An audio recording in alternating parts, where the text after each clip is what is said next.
Well, it looks like we've got our audio back. I think we are also ready to catch up with our mayor in just a second. Before we do that, a reminder again, Barney, if I can distract you from Tinder for just a second. And there are so many people who are not okay. So we don't have our mayor. We'll catch up with him shortly, I'm sure. There's so many people in South Africa at the moment who are going through challenging times, and it's been a really difficult space for many of us, if not all of us. And yet it's also been an enormously uplifting time to see how the country has come together, how people have supported each other, how people have given what little they have to support those who have nothing at all. And already the generosity today has been magnificent. There's certainly no obligation. Don't feel that you have to do anything that you can't do. But if you do have the capacity, just remind us again, Barney, where this is all going and how people can help to support. So the idea actually came about with Ron Rutland, who I must say has been a genius in this whole setup. He was part of the Barney's Army team for this year's Epic. As everyone knows, he's done some crazy things on a bicycle, ridden from Cape Town to London for 2015 World Cup, from London to Tokyo for last year's World Cup, and just a good mate as well. So we just thought that the communities which would have been uplifted from Epic with regard to the route going through there over 8 days, would have lost out massively. So, and the thing that sticks out at Epic is you ride in these routes and it's hot and sometimes you get quite dark there and you're struggling. But these kids on the side of the road, running along, offering to push you, takes a few more to push me than most, but the absolute excitement of seeing Epic come through. So we just thought that if we could raise some money, give some food packs to these guys and help them through this period. I think you're right, it's been a tough period. But the upliftment has been around, like my wife mentioned, I think we're going to become a stronger community together that transcends our differences and makes us realize that we're all in this challenge together. And that today is what I think has given us this result. A little metaphor for where we find ourselves in South Africa today, this relying people together good and that's helping us out. So thank you to you and Ron for being such terrific catalysts for getting this going. But thank you to everybody who's involved. And already I see a few of our superstars. I see Daryl Impey is there. He's only about 10 kilometres behind John Smit at the moment. So there's a little bit of work to do. And Daryl is there. And in fact, I think I know we're scheduled to shut down a little later. Here's our director, doing a wonderful job down in Stellenbosch. If we can maybe bring Daryl Impey in, I can see him there, and I'll have a quick chat to him and say hello, see if he's hanging in there. And Daryl, good morning. Good morning, Dan. I'm actually mid-pack at the moment. John started off at quite a pace, but now I'm back. Boys are here too. The young Impey Nation's here training as well, so they've joined as well. This is pretty cool. Hello, little Impeys, and good to see you along. Great to have you with us, and it's fantastic to have a Tour de France rider, a rider of your magnitude, joining us. As you've joined so many spaces, you've been a wonderfully enthusiastic participant in all manner of endeavours. I guess it's a good way for you trying to fill that enormous gap that's left with professional cycling being on ice for the moment. Yeah, for sure. I mean, it's been tough just to have to train every day indoors, but you know, Dan, you're also pretty lucky in the sense that we're able to train indoors and still be able to do something. Like you say, this ride is pretty special. Great initiative from John Smit, and you know, raising money for children and people less fortunate than us. You know, we still got a roof over our head, still able to do what we want to do. Sure, we can't race bike races, but at the end of the day, we're actually able to contribute in another way, and it's. Like John said, it's been fantastic to see how people have got together. And, you know, we saw David the other day raising money for, you know, his staff trust. And then there's another fantastic event. So this has actually kept my morale up, you know. It's supposed to be a pretty up and down time, but doing things like this has been fantastic. Where would you have been now? What would your schedule have had you doing somewhere in the world? And where do you see cycling going for the rest of 2020? Well, so today would have, I think, been Liège-Bastogne-Liège. Actually lost time of track of time, but yeah, it would have been Liège-Bastogne-Liège. And, it would have been in Belgium, but it would have been a critical part of the year with the classics. But that being said, cycling, there's no doubt taking a knot with everybody. I mean, sponsors are struggling. The whole model's pretty on a stretch and on its limit. But hopefully we'll get back to racing when the Tour de France date is end of August. But hopefully we can start racing before then. But I think the bigger picture is that everybody's health is going to come ahead of racing. We're kind of professional sport is on the back end of that. Of course we want to see us back racing, but we've first got to get everybody healthy and the system that can cope with it. So it's gonna be tough. I think the schedule's gonna be brought later in the year. We're probably gonna be racing. What they're saying now is maybe into late November. So everything will be pushed later. But hopefully we can still get the 3 Grand Tours in. That'd be pretty important. Technically, this is almost sort of kind of your first crack at the Absa Cape Epic. We've seen a number of top road riders, once their professional careers have eased into the sunset, they've come to join us on the Epic. When you retire from top competitive cycling in 15, 20 years' time, is doing the Epics perhaps on the agenda? Oh, definitely. I'd love to do the Cape Epic. I've said it for a few years now that I'd really love to do it. And I think I'd want to do it the year after I retire for sure, because I think my fitness level will still be pretty good and up to scratch. But I think I don't want to do it like after, say, 5 years off the bike and having to do quite a grueling race like the Epic. I think it's a race you need to respect. It's pretty tough. It's challenging. But, man, I think the stories that come out of this race is awesome. So, have a few vinos at night, hopefully, camp in a tent or camper, and I think that'd be pretty fun. So looking forward to that. And if I have to do more virtual racing like I'm doing now, I might be racing next year. All right, well, let's see how you go today. You've got some stiff competition. Doug Ryder is out there. Adamant he's still South Africa's fastest road cyclist. I know Kevin McCullum is riding. Also, one of the up-and-coming young stars, Greg Minar's riding. Philip Bass will be chatting to a little later.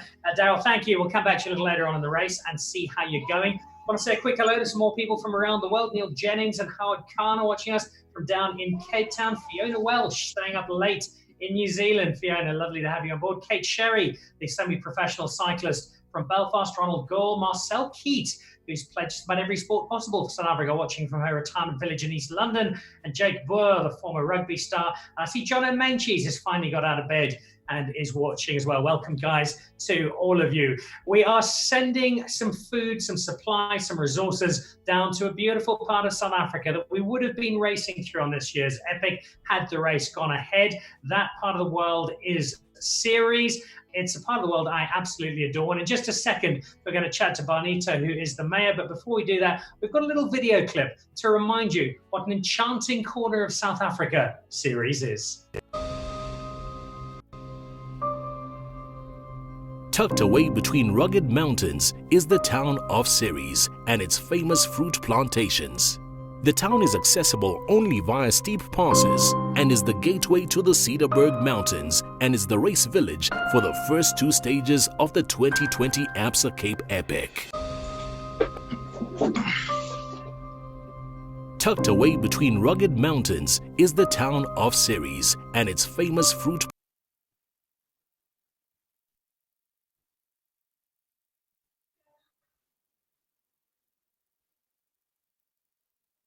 Right, so there we go. That was a quick look at Ceres. It's a lovely part of the world. There's some lovely people. One of them is Barnito Klaassen. A very good morning, Barnito. Good morning. How are you doing, sir? I'm extremely well. It's great to see you virtually. Just very, very sad not to have seen you in person, because I know just as we were so excited to have the Epic going through Ceres, so you were so excited to have us come to visit you. What does it mean to Ceres to have an event like the Absa Cape Epic pay a visit? I think it's one of the most important meetings on our calendar, and also one of the most important events, not only for the economic benefits, but also for the friendships that are being created as a result of the race, and also at the end of the day, building our country through sport, the opportunity that it provides, and also for us at the end of the day as a municipality to have new international friends. Usually a person who visited Ceres returns to Ceres and the beautiful Witzenberg region where we are in at present. We heard a little earlier from John Smit how much the support means to everybody who takes part in the Epic, particularly the kids cheering us on. Even as a commentator, as one of the MCs, it's such an uplifting part of the race. And so desperately sad not to be able to have seen everybody out and cheering on the race. Instead, we're all in a very different space. How are things during the lockdown in Bonito in Ceres? How's your community doing? At this stage, we're facing quite a lot of challenges. One of our challenges basically is to provide food for our communities. I think we've also had a rapid spread of the COVID-19 within our areas. And I want to thank John Smit and the other participants for the initiative to assist us. Luckily for us, we have a very good relationship with our local business organization, Ceres Business Initiative. And I think in partnership with them and other members of the community, we really strive to enhance the lives of our community under the COVID-19 lockdown regulations. And I want to use this opportunity also to express my gratitude, both to you and the rest of the team, as well as the business community, and also our community at large for working together in order to enhance the lives here of the community in Witzenberg. We are sending down supplies and resources, and we're very grateful to be able to have the platform to do that. And I know you're ensuring what we send down goes to a very, very good home. At the moment, we are over 120,000 Rand raised, Bonito, so we're in a really strong space. I know we're stronger by the end of today. Tell us, where is that food going that's being sent, and why is it going to make such a big difference? At this stage, our biggest challenge was the people who doesn't form part of our indigent program. Those are the people who were employed, but due to the lockdown regulations, could not cater for themselves and their families. And we had a program that we're rolling out in accordance with the data provided, and which we, at the end of the day, are providing to communities and families, mostly in need, who doesn't have an income. Our safety net, social security net covers for those people who receive indigent assistance, but the dire need were in families where they don't receive the indigent assistance, and we are striving through this contribution also to provide relief to that families. What we also indicated from day one in our agreement with business is that we want to have a fair process to ensure those really in need do receive the benefits from the different projects that we at this stage are promoting within the community. Bonito, it's a challenging time. Challenging times require great leadership. I've got no doubt that you and your team are providing that and guiding Ceres through the times that we are in at the moment. We're very grateful to be able to support you. Thank you for allowing us to do so. Please know that Ceres is somewhere we're very excited about coming to next year when the Epic returns on the original 2020 route. We shall see you then in person. But for now, thank you for joining us virtually. And there's some great generosity coming your way, thanks to the cyclists and friends of the Epic around the world. We really look forward to seeing you next year. And like I said, a heartfelt appreciation for the contribution that you're making towards our community, and we will ensure that it really ends up with the members of the community who needs it most. Thank you very much. So there we go, Bonito Klaassen, early on a Sunday morning, just detailing where everything is going. Food packs, 60 Rand each. We have already raised over 120,000 Rand. You can do the maths there. It means there is a lot of supplies heading down to Ceres to help out the community there. And all of that is being transported free of charge, thanks to our very good friends at DHL. Henny Heymans is part of our peloton from DHL. I think he's just about leaving. He's a fierce and furious cyclist, and we're going to chat to him very shortly. Quick hello to Andrew Dunn, who's joined us as well. Hello, Andrew. If you are watching the Zwift app, if you're taking part, you'll see some of our riders have just gone through that famous underground aquarium, which is part of that final stage of the Epic on our way to Val de Vie. This is an enormous partnership, a kick-started by Ron Rutland and John Smit, but with loads and loads of friends and supporters getting on board. If you do want to contribute, you'll see on screen at the moment, there is the Zapper code. Alternatively, you can go to Give and Gain and have a look at the Barney's Army Give and Gain page. In the spirit of partnerships, let's have a look at just how important those are.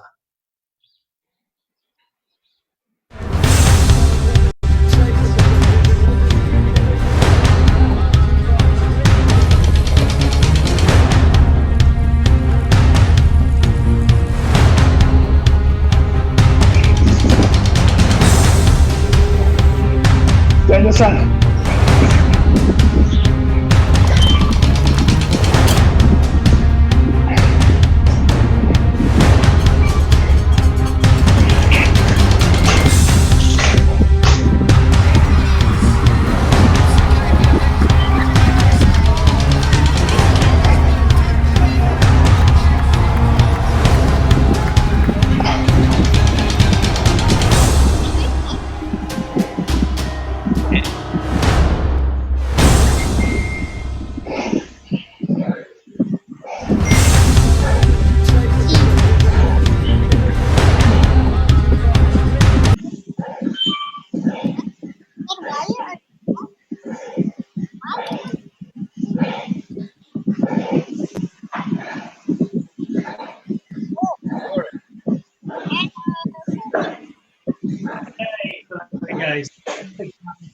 So many different forms of the partnerships of different brands that come on board to be part of the Epic family. All of these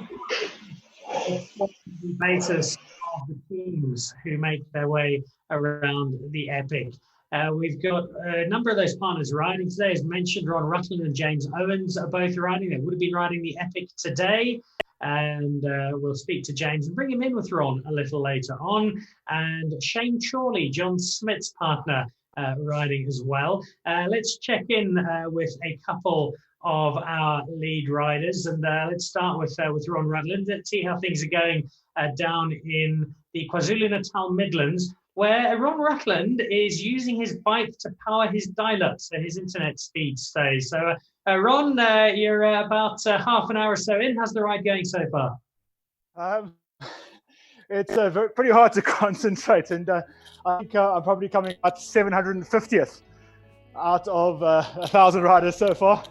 But just keeping an eye on all the money we're fundraising, and just, yeah, you can see from the smile on my face, we're just having the craziest adventure, and yeah, just you say the spirit of everybody around us is keeping us going.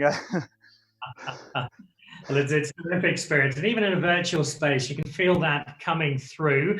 Have you got an update on funds raised for us there, Ron?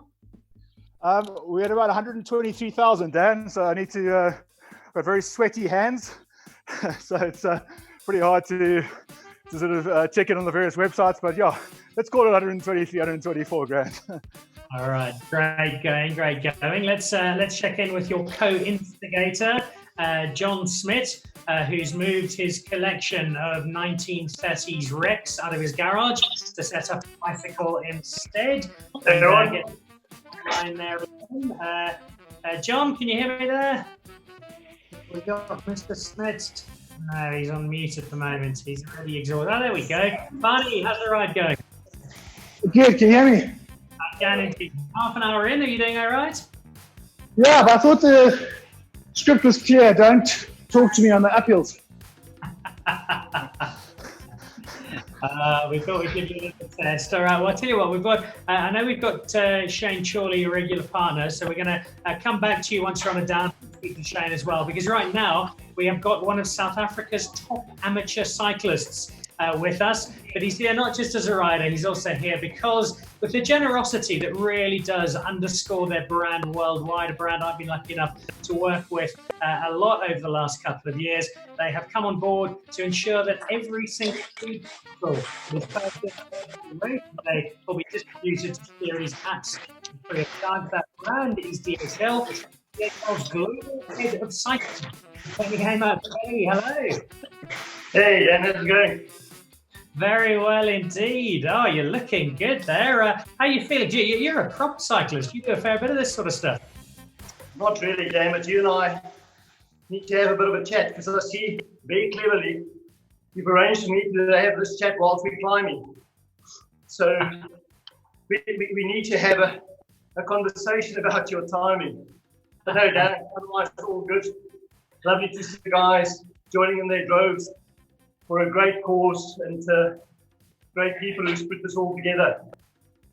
You've got a very strong relationship with cycling, very strong relationship with one of the two men behind this ride in the form of Ron Rutland. Just from an initiative perspective, given the history you have with Ron and James and their ride to Rugby World Cup last year, a no-brainer, I'm sure, to be part of this. And what's that really cool Sunday morning ride?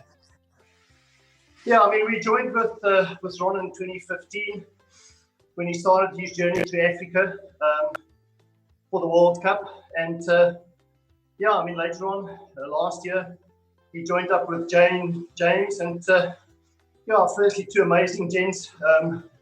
Ron has been absolutely amazing. He's actually quite inspiring for what he does for the communities and the charities that he supports. So yeah, I mean, we met up in Japan last year and a couple of times since, and just listening to his stories and what it does for humanity. I can only imagine what an effort like this will be during a time like this. So double tap for respect for Ron and James and Smit, who's put all of this together. Amazing initiative. You have also come on board not just by lending us DHL's rider, but also lending us some logistical support. It's what you do so fearlessly. And it's not something you've done for any accolade or acclaim. It's simply the right thing to do. But it does add another dimension, just ensuring that everything that is raised today, and that food that we're able to purchase, does find its way to series safely, free of charge, and delivering on what it's supposed to do. Yeah, again, I think, Dan, in a time like this, if I use our own slogan, which is to make the world a better place by connecting people and improving lives. What a wonderful opportunity to display that. And as I said, what a wonderful crowd to join up with. Well, thank you for being part of today. I know your fellow cyclist Megan Roper is watching as well. She's hoping to ride the Epic with you next year. See that in the mixed category. I see Sarah Harrop from the Epic has also joined us. Richard Dunn watching as well, another very enthusiastic and competent cyclist. Henny, thank you so much, not just for being part of today, but for DHL support. I know you guys are doing an extraordinary job right around the world, keeping important supply chains running. So thank you for that. Enjoy the ride. And we look forward to seeing you on the podium in about an hour's time. Cheers, Dan. Take care, guys. Thanks a lot. So there we go. Henny Heymans from DHL, CEO of DHL across the continent, doing a great job on the today. So during the course of our ride, we'll be catching up a little later with Joel Stransky, with Kevin Peterson, Philip Bass, who I can see is online at the moment. Barely broken sweat. I think last year's Epic, Philip broke sweat on day 6 for the first time. That is the elite nature of his cycling. We've also got Dougie Ryder from Team NTT Docomo, formerly Team Dimension Data. we'll be speaking to a little later, BJ Butch and Alan Gilpin from World Rugby, amongst the many riders that are taking part today from all over the world. Over 1,000 riders. It is an extraordinary effort. We are enormously grateful to all of you for participating and for coming together. Currently going out live on the Dan Nichols Show Facebook page, as well as the Absa Cape Epic YouTube channel, and bringing people together through the power of Zwift and cycling very enthusiastically. As Ron Rutland confirmed just a few minutes ago, we're currently sitting at about 124,000 Rand raised already, 60 Rand a meal pack. That's a lot of meal packs heading towards series.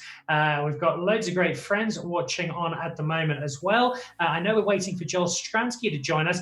This might be a good time. Stefanos from Stefanos Rabi Productions is the technological wizard who has weaved all of this together and enabled us to go out online so smoothly. We have Shane Chorley with us, so perhaps we can cross to Shane, if that's all right, Stefanos, and see how John Smit's partner over 5 Epics is doing and get the inside scoop on what it was like to ride with Barney for all of those years. So there we go. I see Shane is unmuted. Good morning, Shane. How are you doing?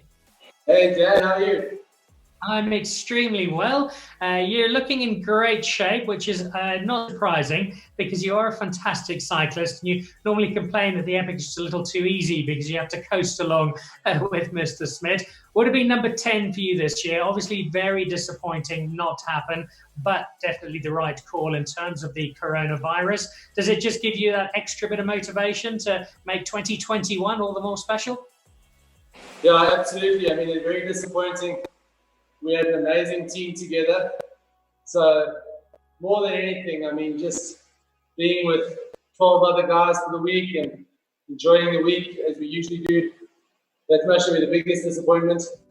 But hats off to the Epic for coming up with an amazing plan to get us back all there next year. And it seems like 12 out of 12 are going to be riding next year. So what a great effort. Thanks to Kevin. You've done 5 Absa Cape Epics with your best mate, John Smit. What's it like riding the Epic with Barney? Give us the inside scoop. What are the stories we don't know about the challenges of lugging a front row forward around the route for 7 days? Well, I mean, I think as you can see on the screen, the clear challenge is hills. But no, on a more serious note, it's amazing riding with John. Just incredible to see the camaraderie he gets and support he gets through the race.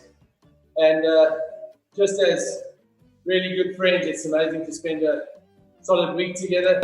I think, as you can imagine, it's an amazing effort for a big guy like that to lug his weight around for 7 or 8 days and climb all these amazing mountains. So hats off to him.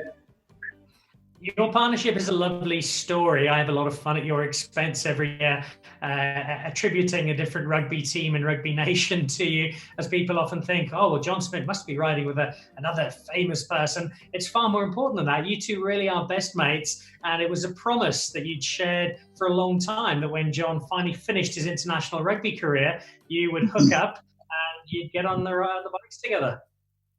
Yeah, that's right. I challenged him I think about 3 or 4 years before he ended his international career. And as you can see, he stood up to the challenge, and I think it's changed his life as well, because he ends up riding more than I do. He has become very, very passionate about it indeed. Shane, thanks very much for being part of today. I know it wouldn't have been anything other, but enjoy the ride. Good luck to you, the rest of the Barney's Army team, and look forward to cheering you on and back on the Epic in 2021. Yeah, thanks, Dan, and thanks to you for putting this together. And wearing your daughter's helmet was a special effort. This is actually largely to protect me in case Stavros, my bull mastiff, jumps on me while I'm broadcasting through the course of this morning. We have another player to chat to in just a second. Joel Stransky will be with us in a moment. But first of all, let's have a look at one of the really fun parts of riding a race like the Epic, the mechanicals.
Okay, and we are back on the line, and we have another rugby with us. We're watching those mechanics with a wry smile because he's had one or two of them himself, including one of the most spectacular of all time on the Epic. Very good morning, Joel Stransky. Dan, good morning, buddy. How you doing? I'm good. It's nice to see you back on the bike because I don't think you've been on your bike since about 10 o'clock last night. It seems you've spent most of lockdown. Of anybody I know in the entire Epic community, I don't think there is a more dedicated athlete than yourself because you just absolutely love this space. How is Joel Stransky surviving being locked down for this long? Oh, Dan, so look, I mean, first thing, I do love this race. It's the most incredible race on the racing calendar. And for it to have not taken place this year is obviously, for all of us who train so hard, it's a massive downer, but it is what it is. And we stay home because it's the right thing to do. But this Zwift story has created a whole nother dimension to it, hasn't it? Yesterday, we even did some races. So we're staying fit, we're staying healthy, we're staying at home. I have boot camp with my family 4 times a week, and we do the best we can. I suspect that the rest of the Stransky family is really, really looking forward to the end of lockdown. I think they are. I think they have now had enough of Captain the General dictating things in the evenings and trying to get them to do some extra. But it's a special time as well, Dan. More time with the family. We cook and we dress up and we eat different things and we spend more time together. Got to take the positive out of us. The video we saw just before you came on stage included a few of the mechanicals. You'll have some particular memories of some of the more brutal encounters with the Epic, reminding you of just how tough it is. But that doesn't seem to have taken away any of your love for the event. And I suspect that mentally, Joel Stransky is already preparing for Epic 2021.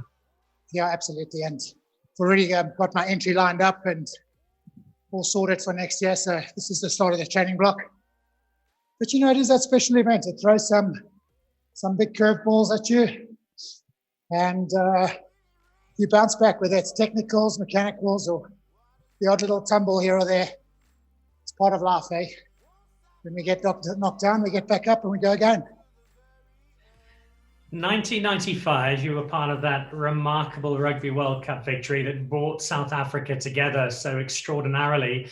Are you seeing something similar at the moment in South Africa? Granted, very different times and nowhere near the same sort of celebration, but a country uniting and being brought together by a unique and extraordinary event, which this coronavirus is.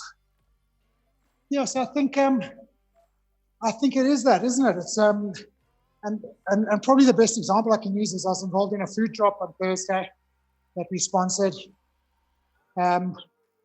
To see people who are hungry and who are desperate, children that are starving, to make a difference in their lives is incredibly special. But to see all the communities come together in a little way to help those impoverished communities just shows you the culture of this wonderful country.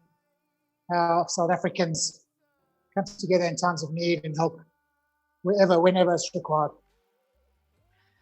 And today is a splendid example of that. Today is also a race. I know there is a ruthlessly competitive streak that runs through Joel Stransky. What's the aim for the finish today, Joel? Oh, no, so it's not a race for me. It's a L2 training ride. John Smit was very clear that it's not a race. So I raced yesterday. This is my Sunday morning L2 training ride. I'm stuck somewhere behind the big fella, by the way. He's going like a steam train. Thank you for spending your Sunday ride with us. Thank you for the great work you do. I saw that food drop earlier in the week. I know it's not the only initiative you've been involved with. So a big thank you to that. Thank you for being with us today. And please give my sympathies to the rest of the Stranskys as they enjoy the Dan, so it's absolutely my pleasure. And once again, just a hats off to John, to Barney for being part of this, for arranging it all, to you for hosting and emceeing it. And to see other celebs here like Kevin Peterson, Daryl MP, Reinhard Janssen van Rensburg, others taking their time out to join. It's incredibly special. Well done to everyone. There we go. We've got an incredible group of people riding with us. I've also got a sudden arrival of Zwift, which is coming through nice and loud. So let me try and minimize that. Ta-da! Right, and I can tell from Ron Ruckland we are up to 133,000 rand. Work out. I've suddenly had Zwift jump onto me and get that volume down. There we go. So to Ron, that's 133,000 rand confirmation that we have, which is a wonderful, wonderful sum of money, and that will be built on, I'm sure. Right, we're hoping to chat at some point this morning to Kevin Peterson, and we will speak to him just as soon as we get that opportunity. We also have, we hope, the chance to speak a little later on today to Greg Minnar, who is riding with us. We've also got Alan Gilpin, who is part of the World Rugby team. He was the architect of the Rugby World Cup last year. What a great Rugby World Cup it was. Before we get to any of them, though, we have got a man who has become addicted to cycling of late. First, he was a cricketer, then he was a golfer, then he was a conservationist. Now he seems an almost full-time cyclist, doing a lot of great work on his bike for charity with friends around the world. A very good morning, Kevin Peterson. I'm still a golfer, Dan. Can you hear me? I can, loud and clear. Yeah, I'm still a golfer. I just have to do this because I can't go outside and play golf. But I'll tell you what, I won't be a cyclist after this. I mean, I can't even find Smit. I had him for a while and he's gonzo. I can see his line up there, but he's crazy. Yeah, the advantage that Barney has is once he hits those downhills, he's got a fair amount of momentum behind him. That's what I can't actually work out on my bike. So these guys are recovering on the downhill, but I'm having to consistently pedal. And I've only been linked up to this thing for about a week now. So I'm trying to figure out, because on the downhill, they just motor. Whereas I'm having to pedal like anything to just try and keep up. So it's a bit of a technical fault. I'm going to blame my tools, Dan. I've seen you've done a huge amount over the last while, Kevin, for charity. You've done some rides. You've been part of lots of initiatives, supporting all manner of endeavours. It's been a great way to pass the time, but it's also fantastic to see how you've really put your energy, put your enthusiasm into trying to lend your name to different initiatives when the world really does need the most. Yeah, absolutely, Dan. I went through so much nonsense for 3 or 4 years of my England career. England career didn't finish too well, so I just wanted to live a happy life. I wanted to do good. I wanted to enjoy my life. I wanted to have a happy family. And I found conservation. I found golf. I just found a very, very happy place. And so that's all I'm doing at the moment, is living a happy life, smiling every day, bringing the kids up with Jess. I'm just smiling and laughing and carrying on through life. It's beautiful. I also found my roots back in Africa too, which is amazing. And this travel ban is certainly not making me feel amazing at all, because I've never ever not been able to travel back to home. So hopefully that opens up soon when everything calms down. The desire to get back is driven by 2 major forces. One is your love of South Africa. The other is your love of the bush and your resultant conservation work. And in terms of that conversation, I'm going to remove my helmet for just a moment and replace it with a cap instead. I think you will recognize. Tell us a little bit about the conservation space at the moment, where I'm imagining the funding priority is going to human needs in terms of coronavirus, but by the same token, it does seem like the world is getting a little healthier conservation-wise as animals return, and the earth just seems a little happier at the moment. It seems a little bit happier at the moment, Dan, you're right. However, bushmeat poaching is up because people are suffering with no food. The animals are starting to get hit. With no tourism, the funding for anti-poaching units goes down. Security goes down. So we're having to click into action at the moment. And we're very busy looking at and continuing to help the animals, to help the people that are protecting the animals. You know them very well from the events that we've had in South Africa over the last 3 years. It's very disappointing we can't have our next one in a couple of weeks' time, but that's what it is. But because of the amazing work that we've done from so many inspirational people that have been by our side, we're able to sit in a position and help those people, help those families, help those kids, and really do some good and continue to do some good. We know that the frontline workers are being looked after by so many amazing charities, NHS workers, frontline in South Africa, all over the world.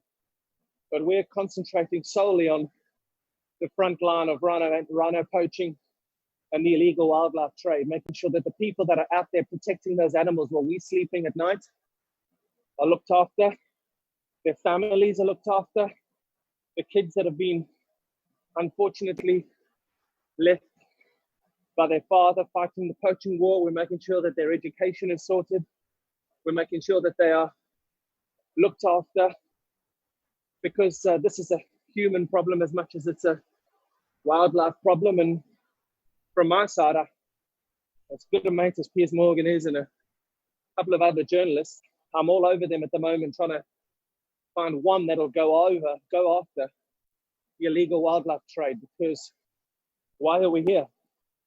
The illegal wildlife trade. So that needs to be something where people start positioning their focus. And I'll get there. I'll get one of them to go to it, don't worry.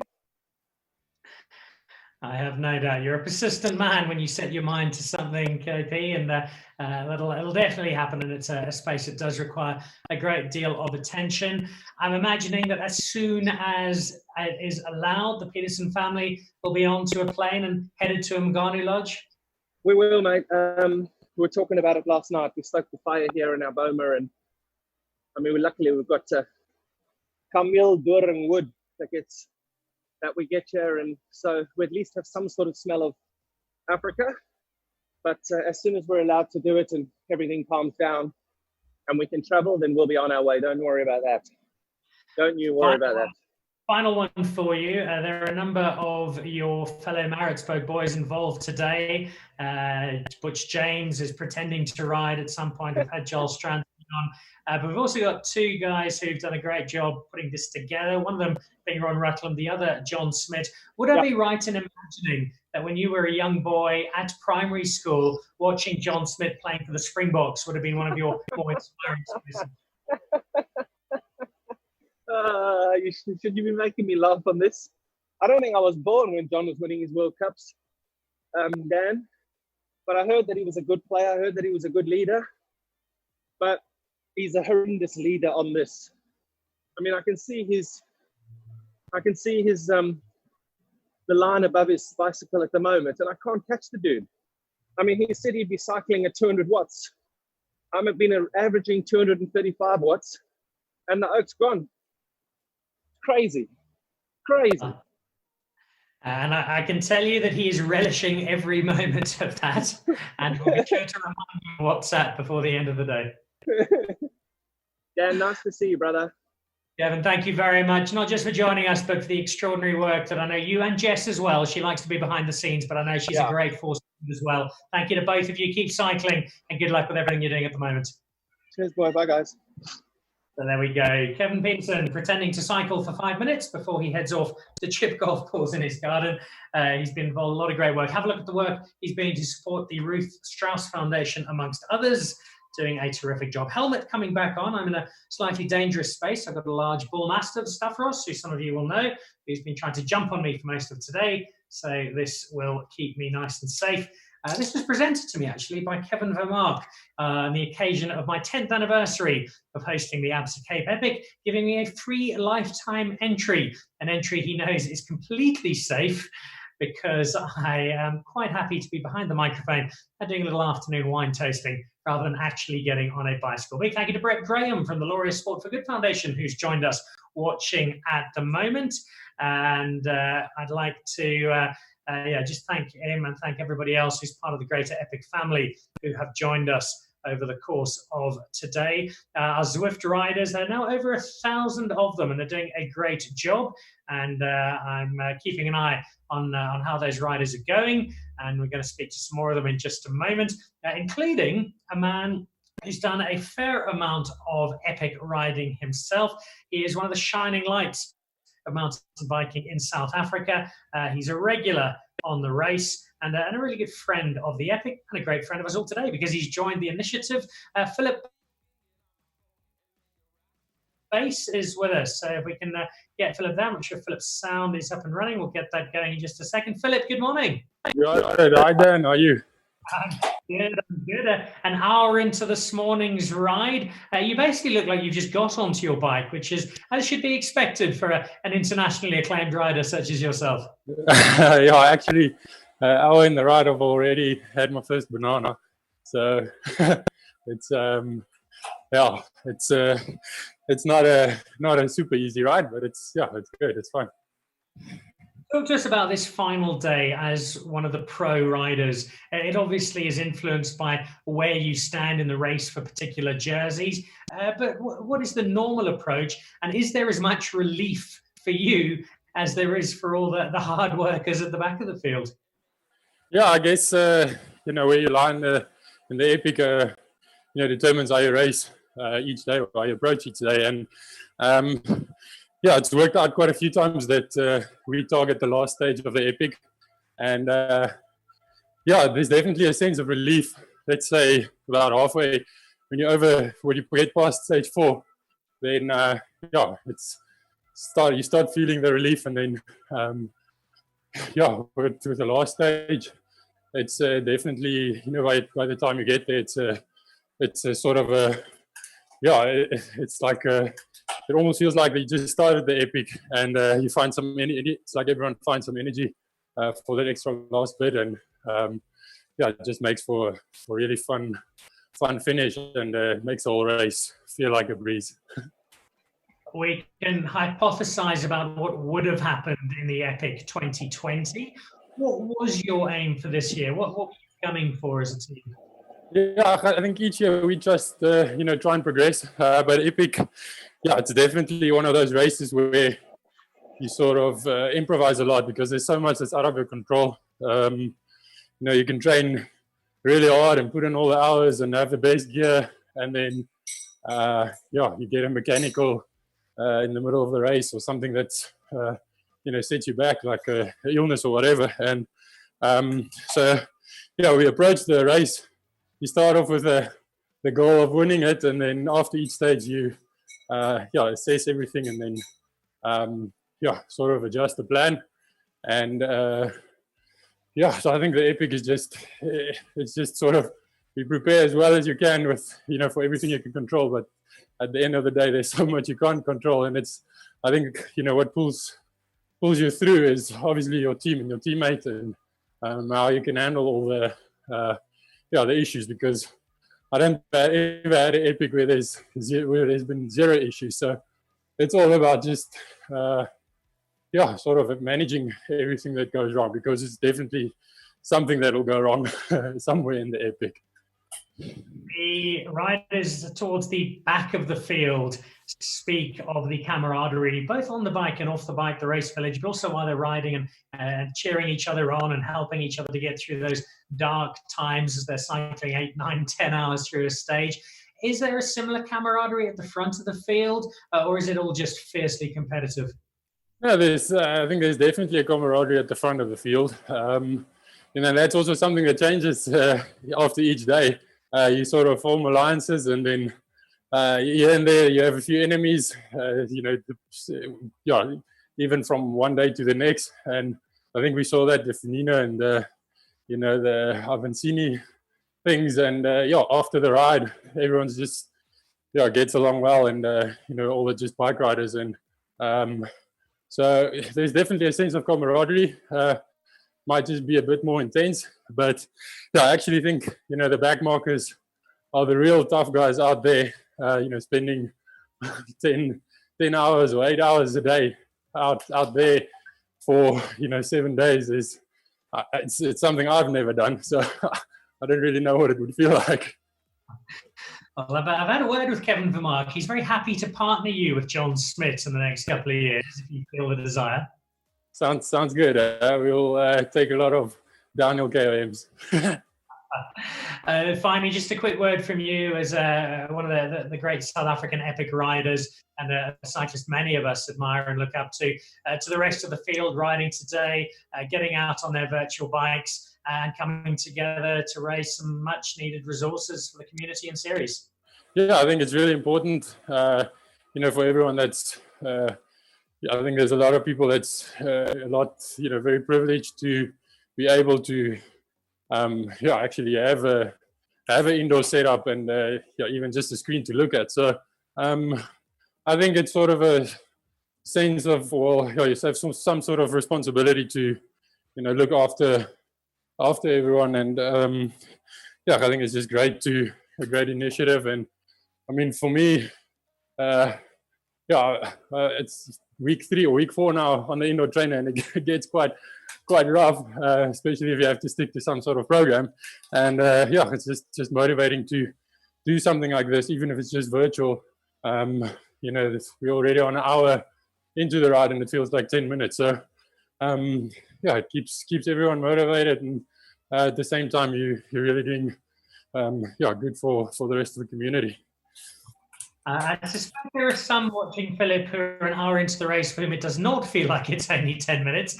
But wherever you are in the peloton, just the fact that you're part of it is fantastic. And Philip, to have guys like yourself to allow the amateur riders to be part of the same ride, as with the Epic, but here today as well with someone like yourself is really special. So thank you so much for joining, being part of it. And Epic 21, bring it on. Yeah, sure. Thanks, Dan. I really appreciate it. So there we go. Hard at work on his indoor trainer, an hour into the race.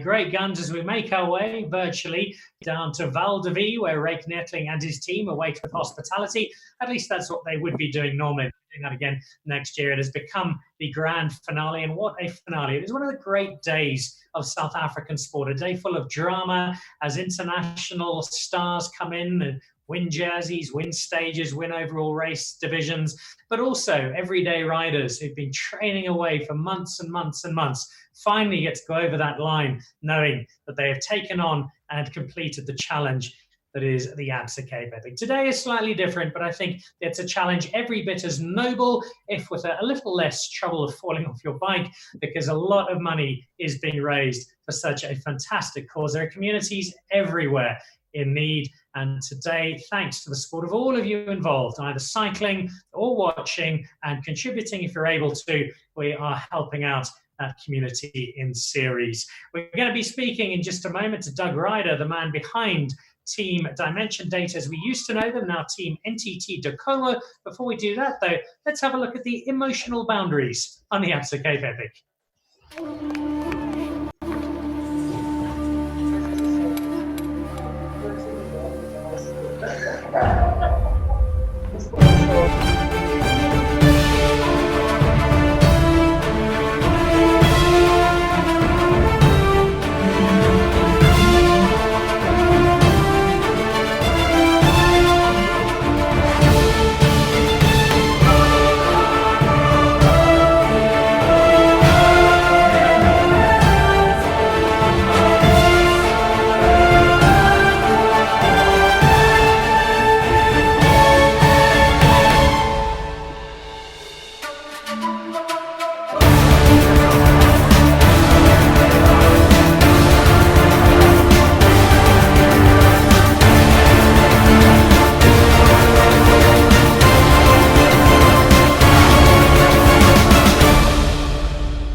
We're back there, just getting a quick update on how some of the riders are going. A real show of the emotion of the Absa Cape Epic. I can tell you it's not just the riders. Pretty much every year on the final day, I've had a tear or two as some particular story plays out. We've had engagements on the finish line. We've had fathers and sons limping home together after extraordinary shows of courage. We've had people running across the finish line carrying a bike that has broken beyond repair. And above all, we've seen two ordinary people hugging each other in absolute delight as they know that they've finished the Absa Cape Epic, which is far more than just 7 days. It's the months and months and months before that ensure that the Epic is the challenge that it is and known for around the world. Right, we've got a number of people still to chat to today. One of those is Doug Ryder, and I think Doug is with us. Doug, the man who has really put road racing on the map for Africa right around the world through his team. Team Dimension Data, they were. Dimension Data, very proud partner of the Absa Cape Epic, now Team NTT Docomo. And they've just done such an extraordinary job. And I'm not sure how this interview is going to go, A, because nobody ever knows what Doug Ryder is going to say, and B, he's been cycling for an hour to find out a bit. But let's give it a try nonetheless. Doug Ryder, good morning. Hello, Dan. How are you doing? Nice to be on this ride. Hope you all. Sounding just a little short of breath there, Mr. Ryder. Yeah, this is everybody thinks this is quite an easy platform to ride on, but no question, it's pretty hard actually. And everybody's power meters and trainers, I guess, are calibrated differently. Some people fake their weight, their birth weight for their actual weight, and so it can be kind of challenging. But it's a great platform to ride and connect with people. Talk to us about professional cycling at the moment. As with all sports, it is on hold. Where do we sit with cycling? What is or isn't going to happen this year? And how does that affect your team? Yeah, thanks, Dan. It's been absolutely chaotic, actually, as with all sports around the world. Cycling races have been cancelled till the end of July, which has put a lot of pressure on all of us. We rely 100% on sponsorships. So, getting returns back to the brands that have supported us so beautifully over the years is challenging through this time. But Tour de France starting 29 August at this point. We pray that the world will be in a better place so that we can race the Tour de France. It'll be crazy if we can't, I think. But sad for the Olympics, moving out of here for all those athletes that train so hard. Good for our own Wade for Nick Kirk, I think, and also Nicholas Domini. So that's a good thing for them. But for us as a pro team, it's tough. We'll know May 15th what our international calendar looks like. And it looks like we'll go Tour de France, Giro d'Italia, Botha, Spanish back-to-back, race till the end of November. So longer season, but everybody's eager and ready to get back on the road.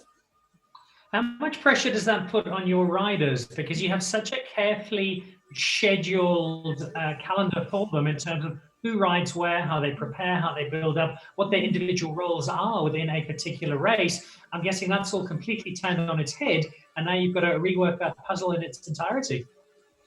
No, absolutely. I mean, we spent so much time and effort and got our riders to leave their families in December and January to spend a month on training camps, which was amazing for them to commit to that and to get ready for the season and for the classics.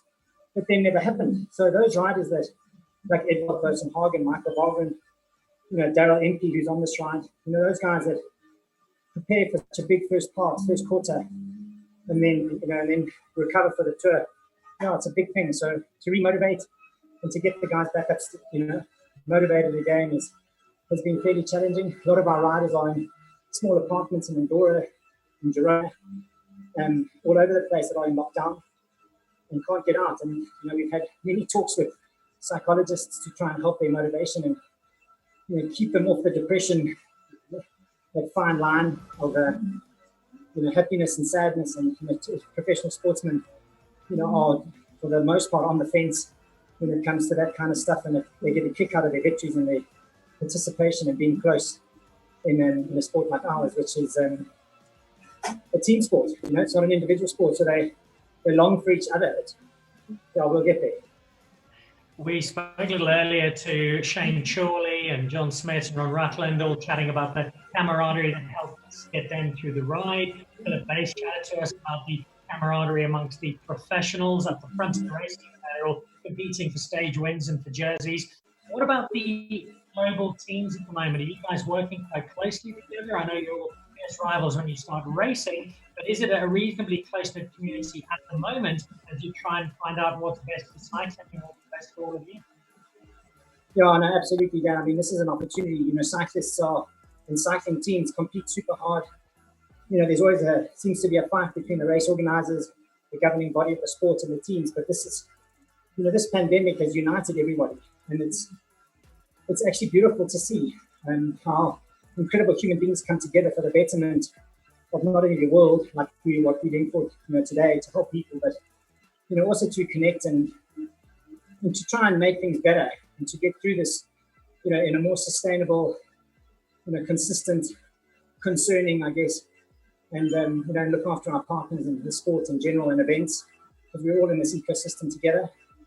But this is definitely united teams in a way that I haven't seen in the many years, in the 6 years that we've been in the World Tour. So maybe something really good will come out of this from a sporting front and a unity of teams. There are silver linings to be found, and you don't actually have to look that far to find them beyond all of the trouble we're going through. That is another good example. Before we let you go and top up on that Chenin Blanc rider, you are a team that is fueled by its own sense of purpose, and that sense of purpose comes from your work with Quebec. A little bit on why that is so important to you and what's happening with Quebec at the moment. Yeah, no, thanks. I mean, Quebec is, getting equipment and parts, and it's become an essential service now to provide bicycles to healthcare workers in communities and to the spotters so that they can test more people, get to more individuals, in the townships and in communities which are, difficult to get to by cars, and walking takes time. So we are raising funds now to mobilize the healthcare workers and spotters on bicycles, as a team through Dimension 80 years. And now with NTT Pro Cycling, we've always used our sport to do good, to raise funds, to mobilize people on bicycles through the African continent, to try and give this continent hope and people the opportunity to just experience different things and to be free and mobile. And and that's the beautiful thing about our team. We are Laureate Sport for Good ambassadors, and they use sport to do good. And so there's lots of alignment with the Cape Epic, with Absa, all the partners that are involved, and of course with Ron and John. And I just want to tell you a story about John Smit quickly.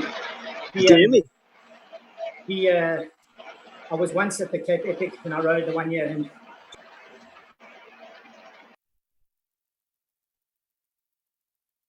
thighs as if they were like 4 people's legs. And she was so finished after doing one. And she said, "Oh my God, I've got to do the other one." And I was like, "You've worked harder than anybody in this Cape Epic." Anyway, good old John Smit.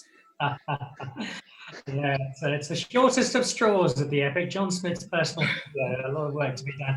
Dougie, thanks so much for being with us today. Thank you so much for everything you do for South African cycling. Good luck when the tour does get back on track. And as always, we'll be watching and cheering you on. Thanks very much, Dan, and to everybody here. Well done, Ron. Well done, John. All good. There we go. Doug Ryder running Team NTT, Team Dimension Data, doing such wonderful work in the world of technology around the Absa Cape Epic. And Team NTT Tacoma continuing that fabulous legacy of taking Africa to the cycling world. A couple of other friends joining us. I see Gary Mayer and Lucy both joined in. Good morning. Hope you are enjoying the view. We've got loads of rugby players involved. We've already spoken to Joel Stransky, John Smit, we've chatted to a couple of times, and we will again. We've got Kyle Brown to chat to a little later, the South African sevens great, one of the all-time Blitzbok legends, and Butch James is, I think, sitting on his sofa with his 4th beer of the day, pretending to cycle. I'll hope to speak to him. But I think we have BJ Botha, who is floating around. I'm just waiting on confirmation there from Stefanos. I think it is. We do indeed. There we go, Mr. Botha. And I'm going to have to give you an introduction you're not going to believe, because BJ Botha was once one of the most feared top forwards in international rugby, and a rewarding of a man. He now looks like Kate Moss and Sherry King. I think from 122 kilograms at one point, down to about 79 now, if my statistics are right. Good morning, BJ. Dan, how's it going, man? Thanks for having me. Yeah, not quite close to that number, I suppose, but I think there's been a photo doing the rounds on Twitter back in my 2003 shape, tipping the scales at about 122, 125. But yeah, as times change, was good to try and get into a little bit of a position to ride the Epic, you know. It's not a news story, professional sports people, in particular professional rugby players, finding a new sporting home in mountain biking, and especially the Epic. But what continues to surprise me is that you'd think it would be the lighter lot, the backs who'd be on it, but it's people like yourself, like John Smit, like Colin Chavez, Marius Herta, John Slade. It's the big lads who are really not built for life on a bicycle who somehow get this Epic addiction.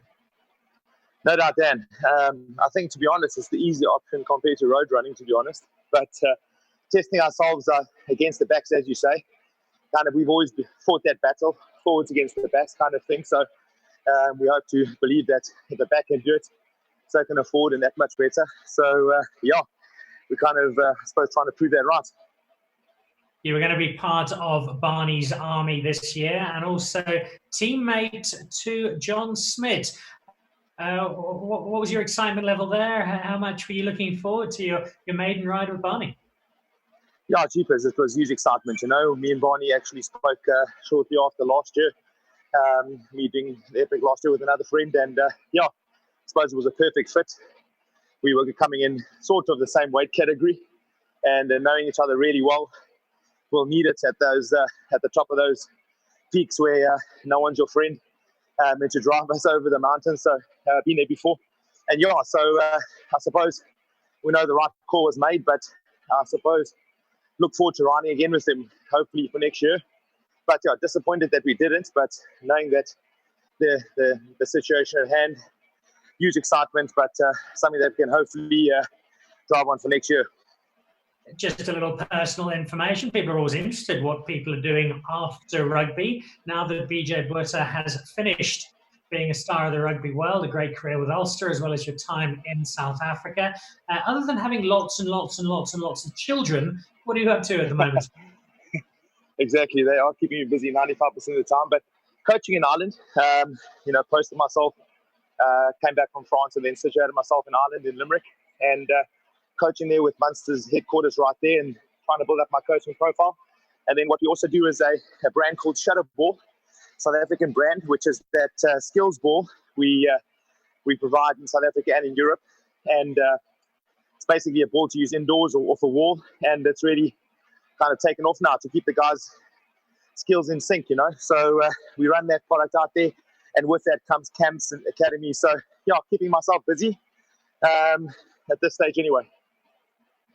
You're also doing a great job spending time on the bike. Thank you so much for joining us today. I was really looking forward to watching you and John Smit crawl over the finish line of each stage 12 hours into each day, but we'll have to hold that off till 2021. Good luck for the rest of this morning. Thank you so much for joining us, BJ, and bring on Barney's army for next year and you being united with John Smit. No worries, Dan. Thanks very much. Great. Thanks again. All the best. So there we go. BJ Botha, he would have been the father of 5 when this year's Epic kicked off. He'll be the father of 7 by the time the Epic starts in 2021. Great love and riding with John Smit. There's a strong rugby theme to today, and not just because we have John Smit running it, but because we've got a lot of rugby folk involved, and not just the players. Already speaking not just to BJ, but to Joel as well, Carl Brown and Butch James still to come.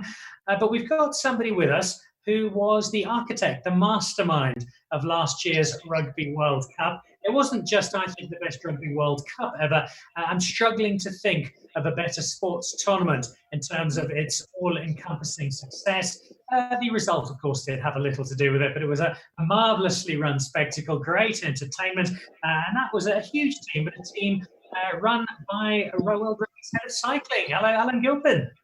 Hey, Dan, how are you? Very well indeed, and I know you're in your happy space because when we first met up almost a year and a half ago now in London, as Ron and James were preparing to ride to Rugby World Cup, I know you were busy planning a massive tournament, but there was definitely part of you that was very envious of the cycling odyssey that they were setting off on. Oh, there really was, and yeah, it seems incredible that it's already 6 months since Rugby World Cup, and the end, obviously, of that epic journey for Ron and James. I was lucky enough to ride the first stage with them down to Canterbury from Twickenham. So and this one feels just as tough today. If I look back to last year's Rugby World Cup, it was an astonishing success, and you deserve enormous credit for that, especially for getting the result right in the final, for which we're particularly grateful here in South Africa. You probably thought, though, during that World Cup, that when you had that terror weekend with the typhoons and you had to make some very big calls, you probably thought, this is the most I'll ever have to deal with in my rugby career. Corona said, hold my beer. And suddenly 2020 has been an extraordinary year to have to cope with. Yeah, it really is. I mean, it's obviously a very sad time sort of in the sporting world and in the world generally. And rugby, like so many sports, is having a tough time with that. And, many players obviously having a really tough time, not only not able to train, but people losing their jobs and taking big pay cuts. So we're really feeling for them. I've been watching quite closely. It does look as though you guys have been really proactive. You've been supporting unions. You've been really, as you did at the Rugby World Cup last year, trying to get ahead of the challenge and trying to make sure that in a tough situation, you make the very best of it. Yeah, absolutely. And look, it is really tough. We know we've got a lot of unions around the world, not just the big guys who are, really struggling with no revenue, struggling to keep things going. So we're doing all we can to support that, both financially and other ways too. A little bit of distraction is always welcome. Today is such distraction. A little disappointed, though, no sign of Brett Gosper with that perfect hair on a bike. Well, listen, I know Brett's got a Peloton bike. I'm not sure he's ready for the Cape Epic yet, but we're all spending a lot of time, as I'm sure you are, on Zoom calls, seeing each other's houses, and I'm in my garage here today, as you can see. You mentioned the Epic. I suspect that at some point riding the Absa Cape Epic would be something you'd like to do. Oh, I'd love to. I would really love to. And obviously, I feel for everybody who would have been riding this year who couldn't do it. Great to do this today. Brilliant for John and for Ron. And hope to get out there next year, maybe. Next year, of course, there's also a small tournament happening, or a small series happening in South Africa as the British and Irish Lions head this way. That we're hoping will play out as expected. In terms of the rest of this year, do we have any idea what a rugby calendar might look like? No, look, we're working hard with all the guys at Six Nations unions, the Stands Our unions, to try and work that out. We've got some plans that would see rugby played later in the year if that's possible. But like every sport, we're in the hands of governments and others to tell us when we can resume to play, or return to play, I should say. And look, if not this year, next year, as you say, a Lions year will be a massive return to international sport and a great series. I was lucky enough to be there in 2009. I was watching back actually the second test last weekend, and incredible rugby. Really looking forward to next year. I'll take you back one last time to the Rugby World Cup before we let you continue with your cycle today. And that race to Rugby World Cup, Ron and James, both taking part in the race today. Ron, one of the organisers. James would have ridden with him in the Epic this year, now planned for next year. What was your initial thought when they came to you with this idea? And then when they finally arrived in Tokyo, how did that thinking compare? Well, it's when I first met Ron, and he talked about the idea. Obviously, I knew he'd done the cycle through Africa and a crazy round of golf through Mongolia. So I knew he was a pretty crazy guy. It was an incredible idea. I think meeting James for the first time shortly before they started was even more incredible and inspiring, because he just hadn't done that kind of riding before. And I had no doubt they could do it. Incredible resilience, incredible story, a massive part of the kind of World Cup journey for all of us, really. And hats off to them. Look forward to seeing him in Paris in 4 years. And hopefully Rugby World Cup 2027 is somewhere really obscure, just to make sure his cycle is more challenging. Alan, thank you very much. We'll try and pick somewhere tough for him.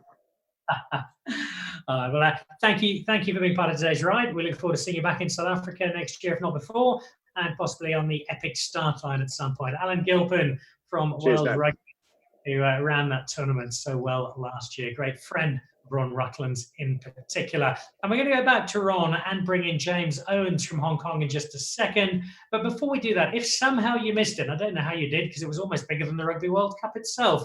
We had an extraordinary journey from London to Tokyo as the race to Rugby World Cup with DHL saw Ron Rutland and James Owen complete that most extraordinary of rides. Here's a snapshot of the journey they took. Maybe last night for the first time it really dawned on me, us two simple guys who had this idea of cycling across the world have now been entrusted with taking the match whistle for the opening game of the Rugby World Cup. It's not a small change. But I'm just excited to get out on the road and I'm just ready for the adventure, really. All the months of preparation and ideas and sleepless nights, it all comes down to this.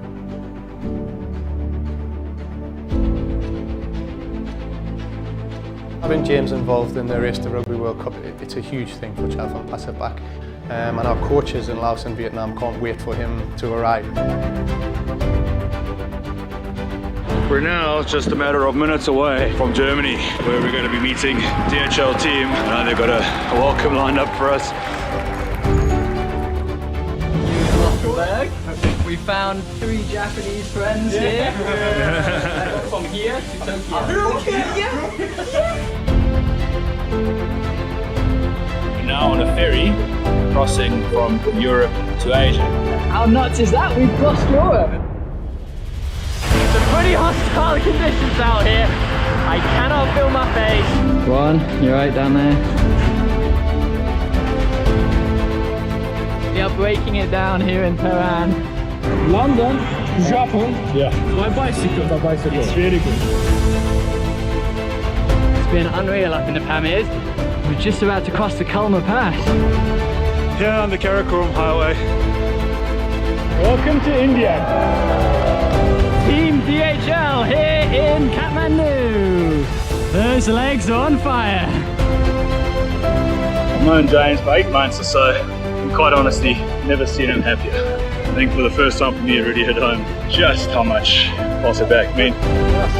The good kilometres are the ones that no one else will be talking about. It's the sort of social interactions we have in all different cultures. That for me is the big part of the adventure. Jesus, can you hear me? Yeah, I can hear you there. Okay, perfect. Slowly trying to have a look for people here. I don't know where I am. Don't quite seem to have an advantage going uphill here. Have people been tinkering with their stats? Settle down, Jesus. I've just seen John Smit go blasting past me on a 8% uphill.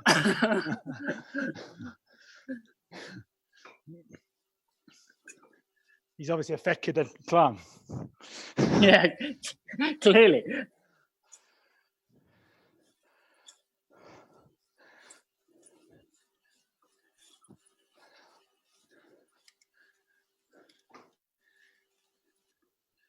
Right, welcome back, guys. And that was a really good set of memories just for me, having played a small part in the Race to Rugby World Cup through the journey that Ron and James went on. But I imagine far greater for the two involved. Just before we bring in our Hong Kong superstar, Ron Rutland, do you tire of seeing those images, or does every glance just bring back some wonderfully warm, fuzzy feelings? No, honestly, Dan, it just it never gets older. Was actually just looking for a video to give to Stefanos last night and looking through a couple of them. I mean, as Alan said earlier, I can't believe it's 6 months ago already, because, I mean, to have that many experiences in 1 year of our life, I just realised how lucky we were. Tell us about how you and James got together. I know it's a much told story, but there'll be some people involved who aren't aware of this slightly fortuitous coincidence. Well, very fortuitous in the end, quite high risk if you look at it initially. Two people who had basically spent 3 days with each other before we embarked on this trip. But I was very lucky to know James's dad in Hong Kong with my time living there. He was my doctor and very involved with rugby and everything in Hong Kong. So I was having a quiet chat to Dave sort of around April 2018, and I was just about to have my hip replaced. So I was already thought that I had of cycling from London to Tokyo was feasible. When I told him that, Child Fund Passeback were going to be announced as the official charity partner, straight away his eyes lit up. And he said, if you're looking for a partner, you should speak to James. And my obvious first reaction was, well, who's James? And he told me, no, it's his son who lives in Vietnam and Laos and been working for Child Fund Passeback for many years. And obviously deep about the program, but also has a great spirit and sense of adventure. and that if there's a way to combine the two, he might be up for a bit of an adventure. So a couple of messages later, a quick trip to Hanoi, Vietnam, and a very high tense interview over a few beers. James and I sort of discussed the possibility of riding together. We shook hands. And 6 months later, we met at the start line in London. So crazy story, crazy how life works out. Well, let's say hello to James, who's now back in Hong Kong. Morning, Mr. Owens. How's your ride going so far this morning?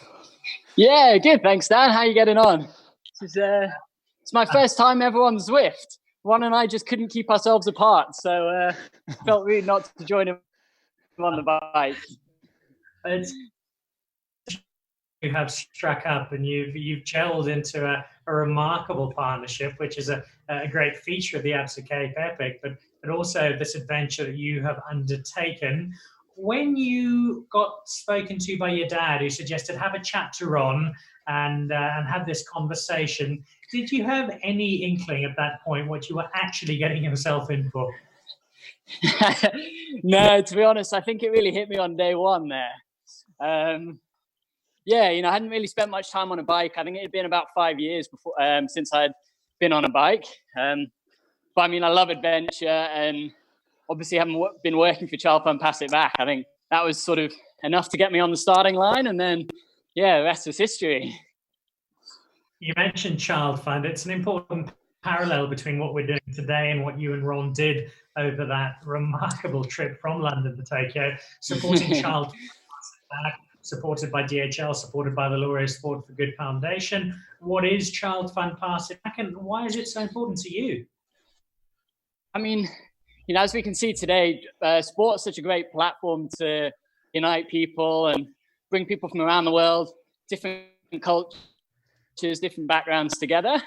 Many people have been talking about that today on your show, and Child Fund Pass It Back essentially has that same philosophy. So it uses the sport of rugby to deliver really key life skills and learning opportunities for children and youth around Asia. And yeah, many of the coaches who come through the program and in these tough times we're facing today, they're out there in their communities, delivering health messaging, really just supporting their community through this tough time. And I think that's what's got us all out on our bikes today, is to support the Good People of Series and just, do our bit. And yeah, as I said, sport's a great way to do that. You are riding today as part of a number of people who would have been taking part in the Epic. It would have been your debut ride, Ron, in this fabulous, fabulous partnership. How excited were you about this particular race? Oh, tell you what, I was pretty stoked to get out on a mountain bike. So it's my first time mountain biking in January. So Ron and I, many of the staffers will know a race called Attakwas. So one of South Africa's hardest one-day races. That was my first hit out on a mountain bike. So safe to say, a few crashes on the bike. Matt Pennefather, who's riding in a race today, I borrowed his helmet in the very first race, snapped it in two. So mountain biking is not for the faint-hearted, but I think by the time we got ourselves to the starting line of the Epic and we're ready to go, I was feeling good and looking forward to it. So obviously gutted, but Ron and I will be back next year to race. And really looking forward to it. And hopefully come in less undercooked this next year. You're in good hands back in Hong Kong because your father is one of the most accomplished and medical minds in Southeast Asia. What is life like at the moment in Hong Kong? You're not that far from the original epicenter of Corona. How are things going over there? Yeah, look, it's all pretty good over here. I think Hong Kong got hit a few weeks before many parts of Europe, North America, and obviously there in South Africa, and the rest of the African continent. So a little bit further ahead, and things are slowly starting to settle down and go back to normal here. But as we're seeing in South Africa, the sense of community has been really strong, and it's so great to see people in times of crises. They just pull together, and the best of humanity really comes out, I think. And we're seeing that today with so many people supporting us. The Zwift riders are well over 1,000 doing a terrific job, as are our fundraisers. One last word from you, James, before we let you get back on the bike. Your epic partner, your almost life partner, really, is Ron Rutland. What is it about Ron that makes him such a special friend and such a special partner to have? Yeah, it's about time to put a ring on it, isn't it, Dan? Yeah, you know, he's Ron's, you know, rugged adventure. He's been around. I think just his drive to get out there and see the world. You know, I think that's what we struck it off on really initially, was just wanting to see this awesome world we live in. And he's taken, you know, a non-traditional path through life, which I think I quite admire. Is just, you know, don't let anything get in the way. So yeah, there you go. Well, it's been a wonderful partnership to watch play out. So, John, to James and Ron, thank you for entertaining us so much on that trip through Europe and Asia. And I'm still see you before then, but definitely at the start line of Absa Cape Epic together in 2021. Cheers, Dan, and thanks for everyone else who came out to join as well. Whew, it's a tough one.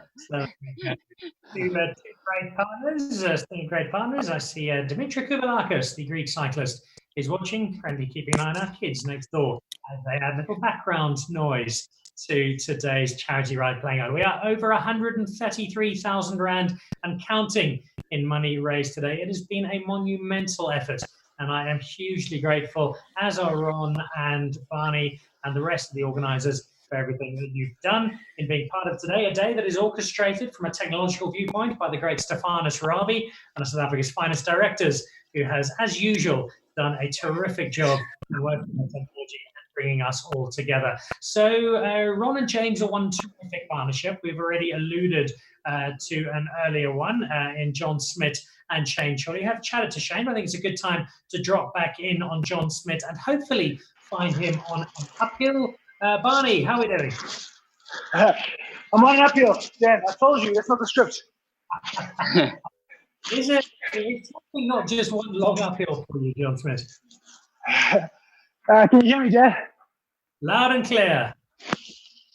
Man, how good has this been? I've just been loving listening to all the guys talk. Everyone got their own story, but also everyone super aware of what this is all about and trying to help those that are in more need than us. And you talk about the money raised.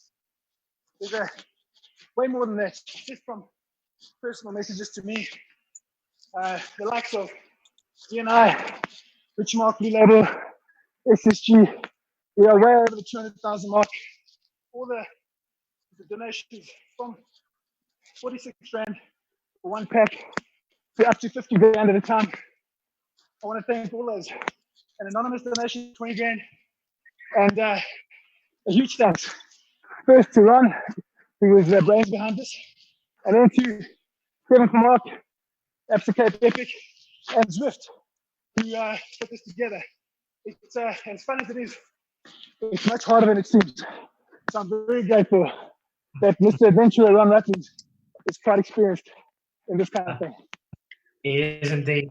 What we'd like to do, if we can, Barney, is just get a glimpse to see what condition you're in. So if we can ask you to start your video there on your Zoom app on your iPad, and we'll see just how you go. We can get some breathlessness. We'll just bring you the iPad. Playing tennis. Okay, let me see. To fix Posture. From his I've got Roxy. Roxy is doing the ride with us. Roxy, say hello. Put your head in front of the camera. There we go. And I can give an update. We've apparently you can see that was a glimpse of Mrs. Smit, Roxanne Smith. That is a very elegant left thumb. And the reason she's standing beside us is she finished the race 10 minutes ago, which is with the Smiths when they saw the races. Quick one, Barney, just from a parenting perspective, because it's a diverse platform of riders we get.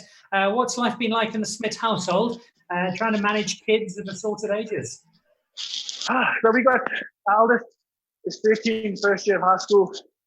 My boy is 11, and then my youngest daughter is turning 7. So I'd say the eldest, from a homeschooling point of view, has been easy. She sort of kept herself very correct, didn't quite follow. Boy needs a bit of encouragement. Sort of like me with a water hole to get up the hills. And the 7-year-old is bored out of her mind. But I tell you what, in times like this, I can't think of a time that we have had so much experience together. Sitting down for a meal 2 times a day, being able to do homework, being able to read bedtime stories. I must say, I found this time, from a family point of view, to be something quite special. I think there's a lot of people who agree. Probably a few parents who've had the occasional impulse to put a chocolate on the internet, but by and large, it's been a very strong family time. Look, the only disadvantage of this whole thing, the only bad thing from a family point of view is that in time to come, when our kids are out of school and they are providing challenges for us, now we can't blame the teachers. It's a fair point. I think it's also a reminder of just how valuable our teachers are. An extraordinary group of people, and we have never cherished them as much as we do now. Before we give you a quick breather, Barney, just a reminder, people might have only just logged on. How do they support the ride today? If they're able to, how can they contribute? Well, I think if you go to my Instagram or my Twitter feed, all the links are there in terms of whether you do Zapper, Give and Gain, or just an EFT. But every ride that's raised for and from today's ride is going to go to food parcels and possibly even some face masks if we get that information coming through from the government that it might be needed for school kids to go back. So all of it's going to go to the kids of the Ceres region who would have been the beneficiaries of an amazing event like the Epic going through there. You can also, if you have a look on screen, you'll see the Give and Gain link. No, it's not a typo. That link does work. And there is also a code for Zapper if you'd like to use that particular forum. It is by no means obligatory. Many people are not in a position to give financial support. We simply are grateful for your moral support and joining in. But if you do feel it is within your means to pass something on, I can guarantee you it is going to a very welcome destination. And as mentioned earlier, in partnership with Henny Heymans, DHL will be securing that delivery and making sure everything gets there nice and safely. So John Smit and Shane Chorley, one of our teams, Ron Rutland and James Owens, another. They are just some of our well-known cyclists. We've also got arguably the greatest downhiller of all time. Greg Minna is part of our ride, and we'll look to catch up with him just a little later. But first of all, let's go and have another look at what would have been stage 7 of the Absa Cape Epic 2020. Riders will reach the final Land Rover technical terrain with just 11 kilometers to Val de Vie and the absolute exhilaration of finishing the 2020 Absa Cape Epic. To preview the Bone Rattler, a teeth-chattering dual-track descent, we have Andre Frischneck and Lars Forster, 2 of the world's best mountain bikers of Team Scotch Ram. Boys, let's rock and roll. Let's show us how it's done. Put your thumbs up if you can hear me. Boss, winning. After a tough ascent up Freedom Struggle climb, we reached the Land Rover technical terrain.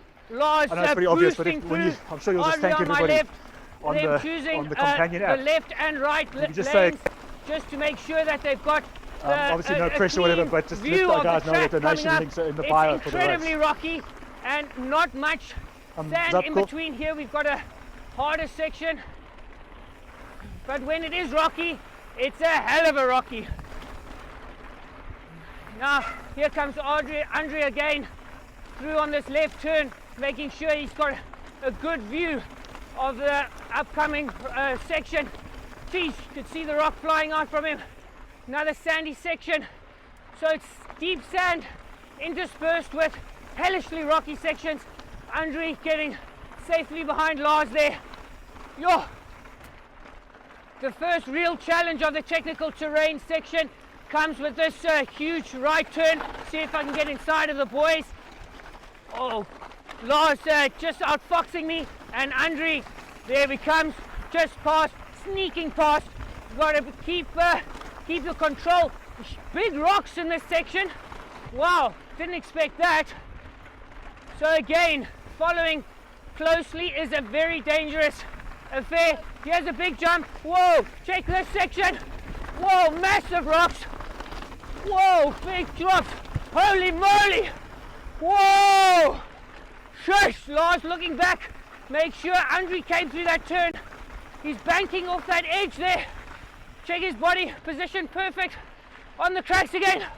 Oh, I'm out of breath. That was a huge section. Wow, folks. That's steep, rocky.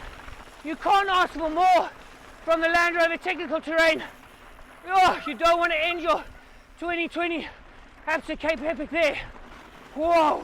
Bone Rattler technical terrain has 4 big switchbacks, as you can see. Andre taking the inside line and coming right close to Lars. Great teamwork there. Quite fun. Guys having a real jaw down this very, very, very rocky section. A fishtail from Andre's rear tire.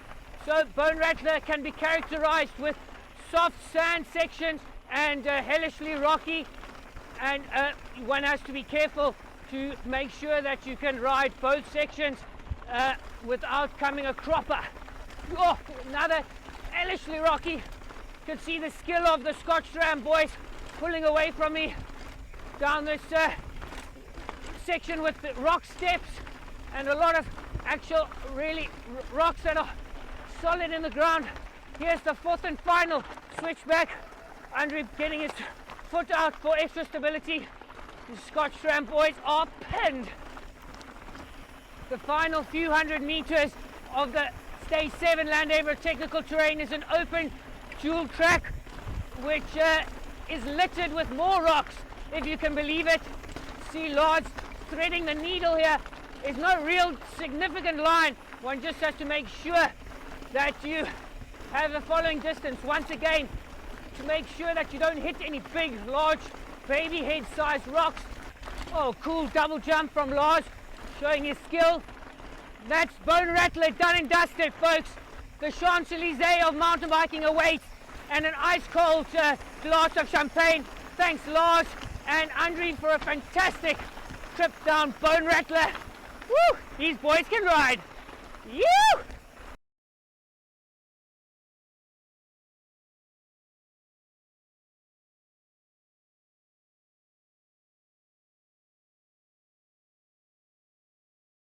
What would it be, stage 7 of the Absa Cape Epic? It'll be the same stage next year because the Epic, I think rightly so, have decided to keep things as they were, which means the towns we would have supported in 2020, the communities we would have ridden through, we will be replicating in just under a year's time. I suspect a number of riders already counting down. So people to still check in with. We're looking to have a conversation with Greg Minnar and see how he's doing. In the interim, though, I think we might have a chance of catching up with Dino from Navy, who did some great design, and also Richard Dunn, who is David Higgs's private cycling coach. So I'll just wait for Stefanos to plug us through. This is an extraordinary operation. Stefanos Rabi sitting in Stellenbosch, people in from all over the world, and getting this streamed on the Dan Nichols Show Facebook page, as well as on the Epic YouTube channel. It's been a monumental evidence, Stefanos. Congratulations. One of many supporters, another one of those, is one of South Africa's finest amateur rugby players. And when he's not at the bottom of a ruck, trading in illegal punches and the odd knee to the groin, he is one of South Africa's finest designers. Ale Dino Peros. And how's it? Good morning. How are you guys? Good. Very well indeed. I'm going to go out on a limb here and suggest it doesn't look like you're cycling at the moment. No, definitely not. Unfortunately, I'm like isolated in like a little, a small apartment. I'm with my girlfriend. But yeah, no bike, no indoor trainer, but I'm there in spirit. I can see Ron struggling there. John is looking strong, but yeah, with the boys in spirit.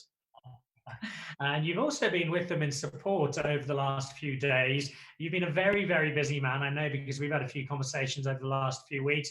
But despite the fact that you are worked off your feet, providing design, supporting all manner of spaces in this time of lockdown, you were still able to find some time and support Ron and support Barney with what they're doing.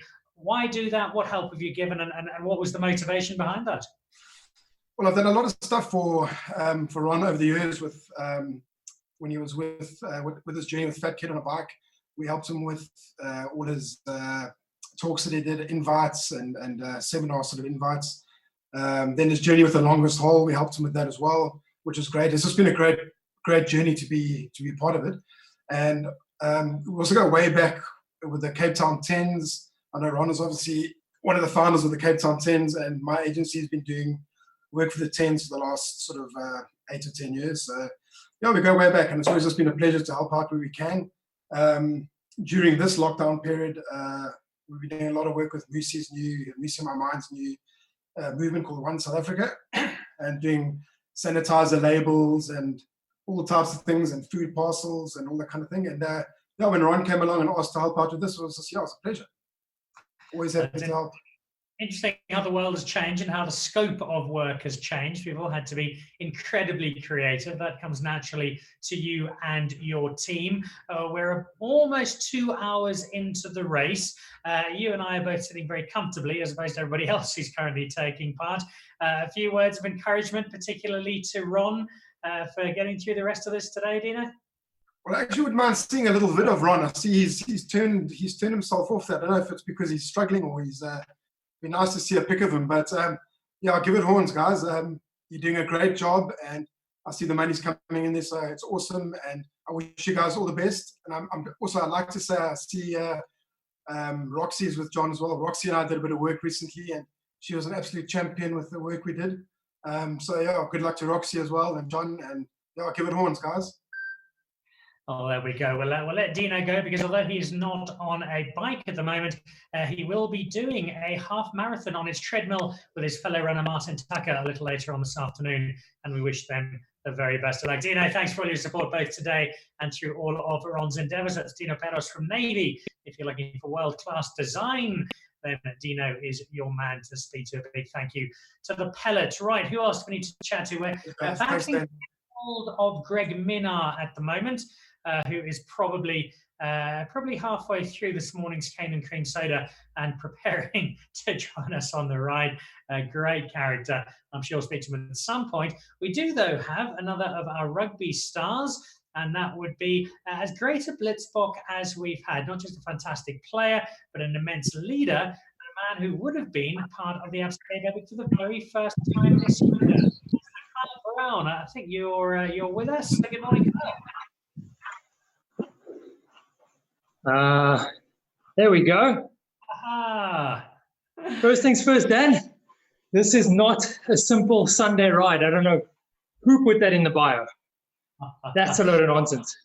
You clearly haven't spent enough time in the Epic community, Kyle, because nothing to do with the Epic is ever easy.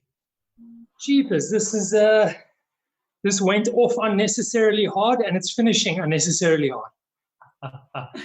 It's an opportunity to at least get a very small sense of what might have been, because I know how excited you were. We've had a number of conversations since it was announced that you would be joining the Epic. You were taking this really seriously, but also a great deal of enthusiasm and very passionate about taking on this new challenge. Yeah, it was, firstly, one of the big reasons why I'm here this morning is because I think my entire cycling career was started by John. Actually, I mean, he's the one that first gave me the kick up the butt to say, listen, you can do that. So that enthusiasm you saw on stage that night, that came straight from John. So it's been an awesome ride. It's been a great journey, and had a couple of mates tell me, listen, I feel terrible that you didn't get to ride Epic, and what a waste of all the training. I said to no, man, I made such an incredible community of people through riding. I got involved in a sport that probably be my next hobby for a long time now. Maybe start taking it a little more seriously as the time goes by, as I get more competitive. But it's been a great journey, and it's a fantastic community to join. And that's been showcased today as over 1,000 riders on Zwift have come together in support of the initiative. It speaks to the backbone of the Epic, which is people coming together with bicycles and doing something very special. In terms of the special part today, it's raising money for a community much in need. by definition of who you are, your place in the rugby spotlight, Kyle. We look to leaders such as yourself. So it's an opportunity to use the Kyle Brown name and brand to do something which you will know is just so important to South Africa at the moment. Yeah, I think a lot of us feel pretty helpless sitting at home, feeling a bit useless from time to time. And I think this was just such a great initiative for us to, get up. I mean, however small the help has been, just to get on a bike and join together as a community and raise some good funds for food parcels for people in need. I think that's been showcased so well by the countless hundreds of people that have joined tonight or today. And just such a cool event, man. Really enjoyable. And I think, they've made it, everything's been made so easy to join, to donate, just to have a good ride. It's also giving you a chance to add to the fitness. I know you're somebody who's naturally fit and naturally likes being outdoors. Joel Stransky is tearing what little hair he has left out of being stuck inside at the moment. How tough has it been locked down, and what is the Kyle Brown guide to staying fit and sane at home? So we've got two little kids. That's probably been the biggest challenge. We've got a 3-year-old and a 1-year-old, and our 3-year-old just doesn't quite get it. He doesn't quite understand what's happening. So that's been incredibly difficult for him. But I mean, between the wife and I, up in the morning, get a good training session in. I'm either on the bike, she's doing one of those fitness classes online. A little bit of education for our son, but we're not, we're not going too die hard on that. I know that he's in a tough situation being cooped up in the house all day. And then just trying to keep active throughout the day. So kids go to bed tired, we go to bed buggered, and then we start the next day. Luckily enough, we managed to actually get a little essential good certificate for our coffee. So that's been moving in little batches. And I think that'll start picking up now.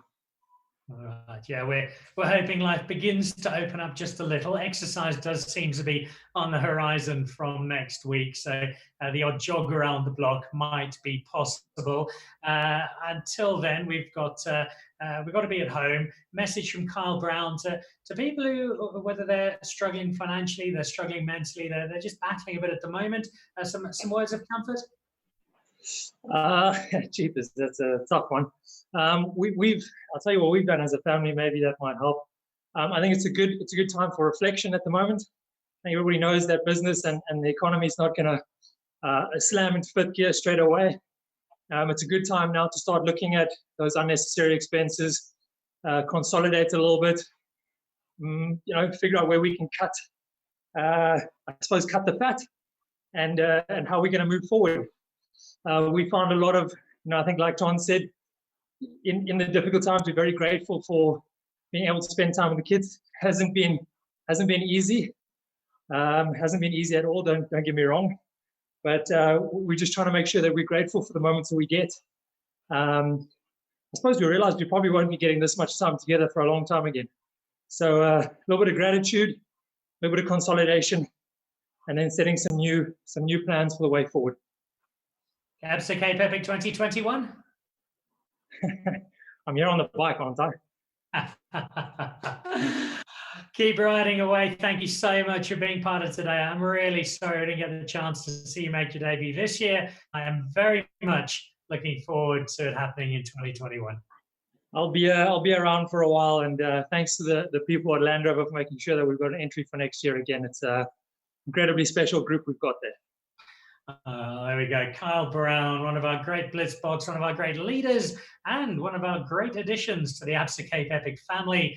Delayed till 2021 till the actual start, but still very much part of it all. We're going to be chatting to Richard Dunn in just a moment for a sponsor update. Dunners, I know you're watching at the moment. If I can just ask you so once you're connected, we will be able to chat to you. A reminder, we're well over the 130,000 Rand mark. In fact, it might be even higher than that. I need to get an update from John just on some confirmations. If you would like to donate, you can see there is a Give and Gain link on the screen at the moment. No, it's not a typo. That link does work. And there is also a Zapper scan. and so you can check in with Zappa as well. Let's see if we can get Daryl Impey back for a quick update from our Tour de France rider. Daryl, if you can flick your video back on for us, and we'll see how our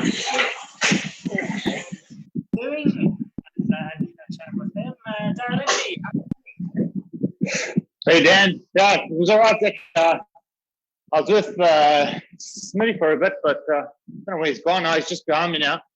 But yeah, riding with Reinhard, John Smit Foundation, and a couple other South Africans. It's been pretty cool to follow the whole live feed as well, to listen to you guys and get inspired, and it's fantastic. Yeah, so 2 hours have gone by pretty quickly. I'm having a look now at Zoom. What's your estimated finish, do you reckon? We're on 2 hours exactly now. We've got 8K to go.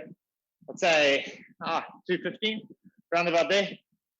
No, it's been a nice social cruise. I reckon some guys have already finished. Some guys took off pretty fast from the start, but that would have been good. All good. I know you mentioned Reinhard there as well. In terms of the last few weeks, have you been having a lot of casual rides with other professional riders? We've actually been doing a couple of virtual races online. A couple of us get together, race a couple of people on platforms like Zwift and Ruby, and then that's been passing some time. And we also do some group rides. We've done some team rides. We've done some team social rides. Actually one tonight as well for our team, but yeah, it's just kind of keeping the mind a bit active, I think, at this time. The teams aren't putting too much pressure on fitness, which has been nice. They understand we've been locked down since the 15th of March, so it's been a long time. Still need a haircut, and yeah, so I think we've just been trying to keep a bit busy at home and just keep the legs ticking.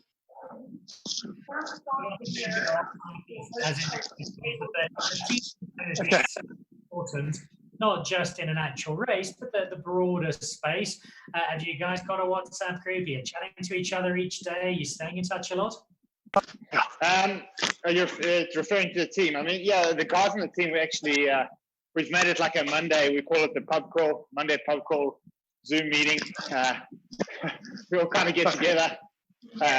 Usually about 20 of us that log in, and we just kind of check in with everybody, see how everyone's doing, catch up, see, especially young riders that have been abroad now.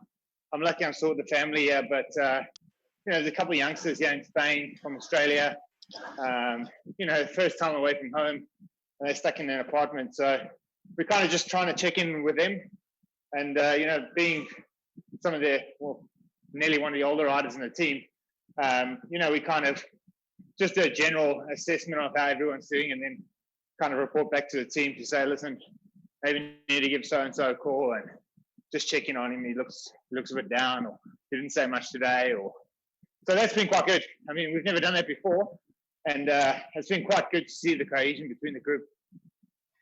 Oh, good for you. It's a very special part of professional sports, and I'm glad it's playing out in the cycling as well. Just before we let you go, to let people know, where exactly are you at the moment, other than on a bicycle?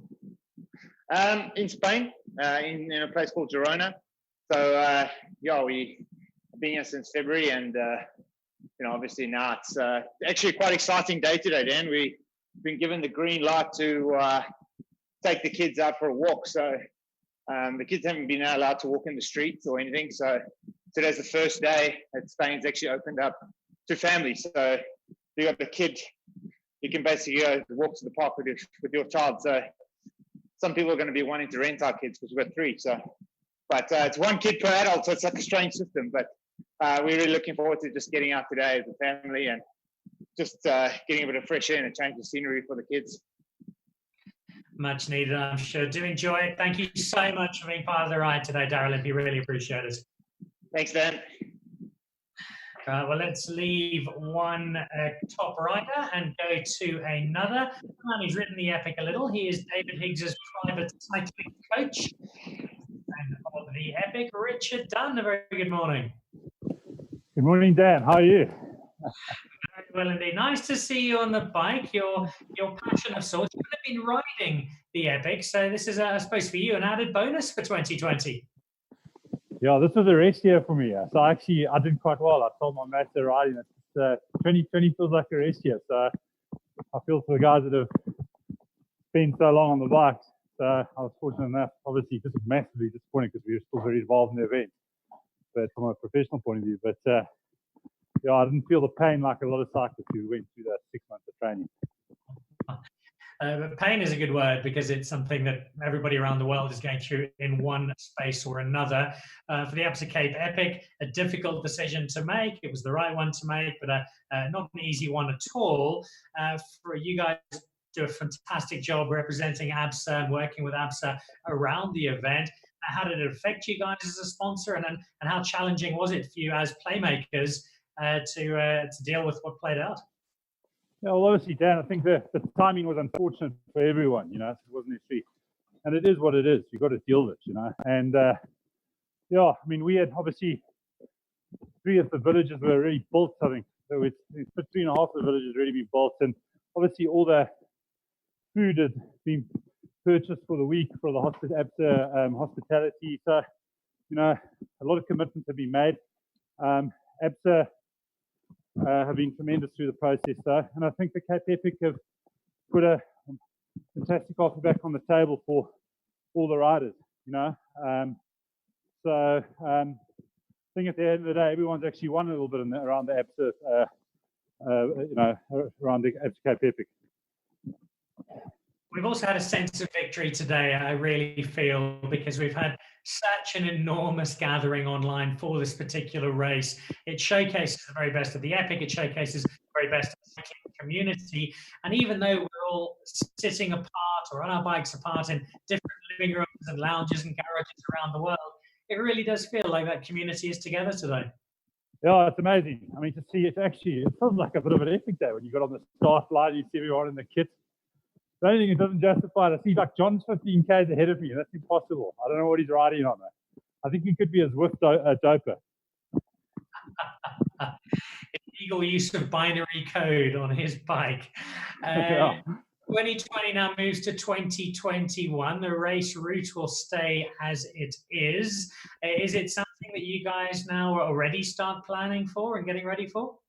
Yeah, I think, you know, if I think about all sponsorships at the moment, I think there's going to be a reset across every industry at the moment. So I think at the moment, you know, the reality in the sponsorship industry, it was tough. The last couple of years have been tough because the economic situation in South Africa, it's just got a lot tougher. So, yeah, we obviously are resetting for next year's Absa Cape Epic.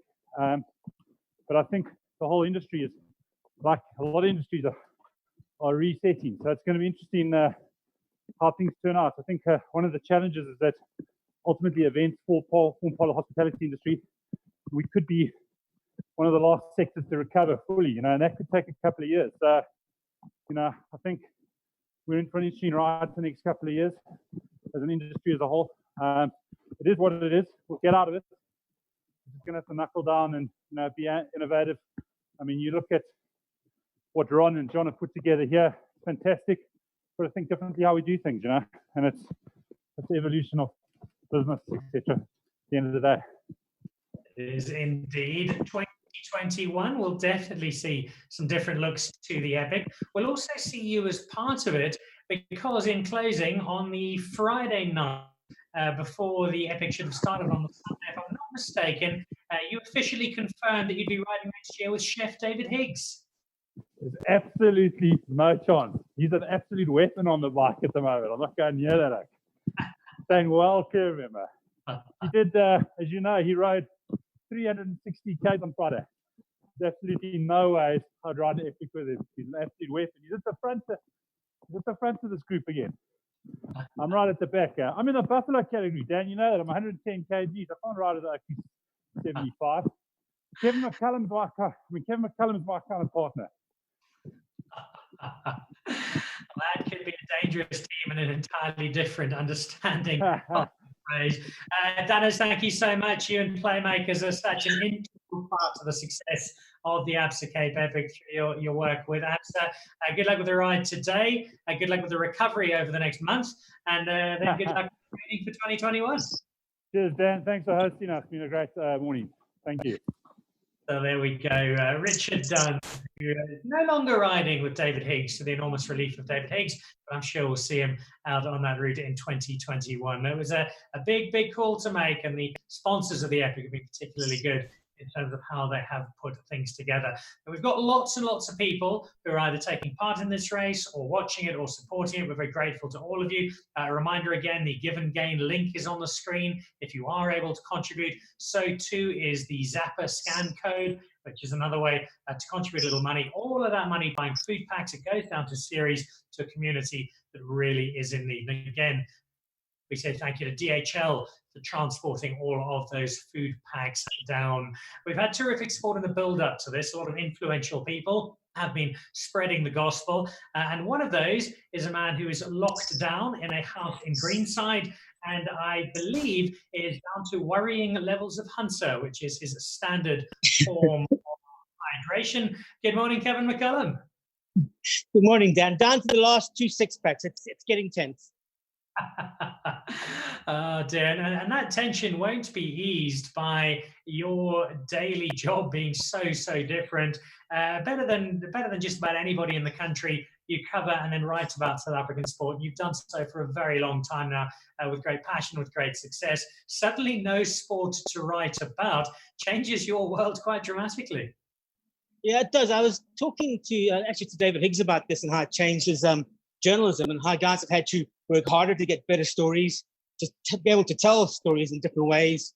I mean, I see people like The Guardian and The Times have gone back in time, like SuperSport are doing now, trying old documentaries, but revisiting stories, and using them to almost throw ahead to what we, and now I think sport will be, as Richard said, we're very different when we come back. It won't be the same. I think it'll be a fundamental change in terms of sponsorship, in terms of structures, perhaps wage structures. There's a lot to write about. There's a lot of stuff that'll change that we don't know yet. It's been a time for reflection and for plenty of sporting nostalgia. Before I ask you about some of your own epic memories, just sport generally, you've had plenty of time to watch old matches, to think about past experiences. Not perhaps the best game you've ever watched, but the best sporting experience you've had as a journalist, one that you've covered and then been able to transcribe for the pleasure of the rest of us. I'm going to say the 2007 World Cup for a couple of reasons. One, obviously we won, but the team was so relaxed, so at ease with itself, and so confident, so calm. And John's got, he's gonna love this, but his leadership was exemplary. Everything was so dramatic. I mean, I was in the old port in Marseille watching the quarterfinal between France and New Zealand on a floating stage in the old port. There were 20,000 people there. And when France won, the place just went off, and that was just extraordinary. So that World Cup was probably the best I've ever been to. And 2012 Olympics in London. Just a proper Olympics, not overblown in terms of hype. Like Beijing was almost, Olympics is a grand PR exercise. Beijing was probably a little bit too much in your face.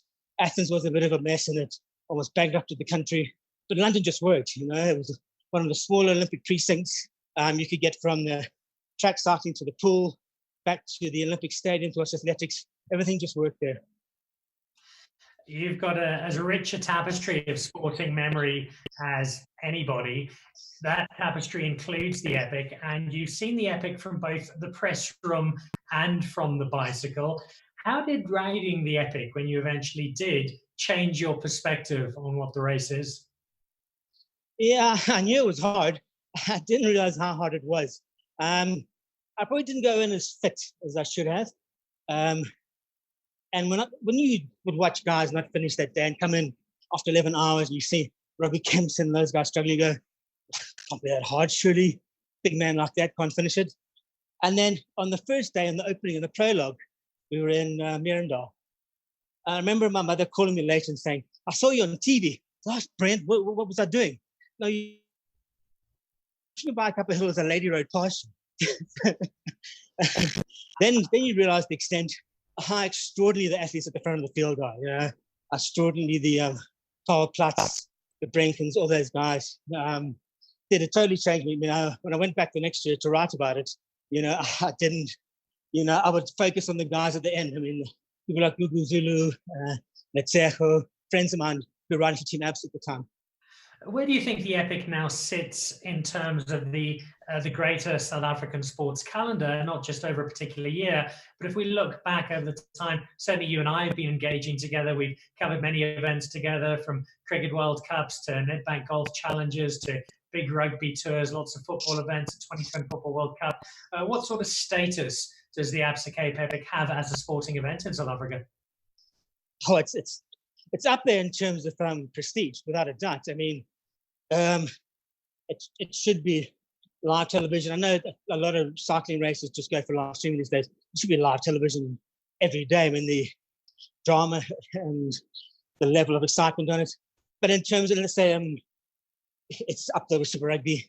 It's there's a top 5, probably 3rd best of the Super Rugby, perhaps in South Africa, Australia, etc. But it's an extraordinary event. You know, I remember Kevin Mark coming to my offices before he started the race and giving me a PowerPoint presentation in Joburg and saying, this race is going to be big, would I be interested? And, you know, you're a bit wary going, untamed African race.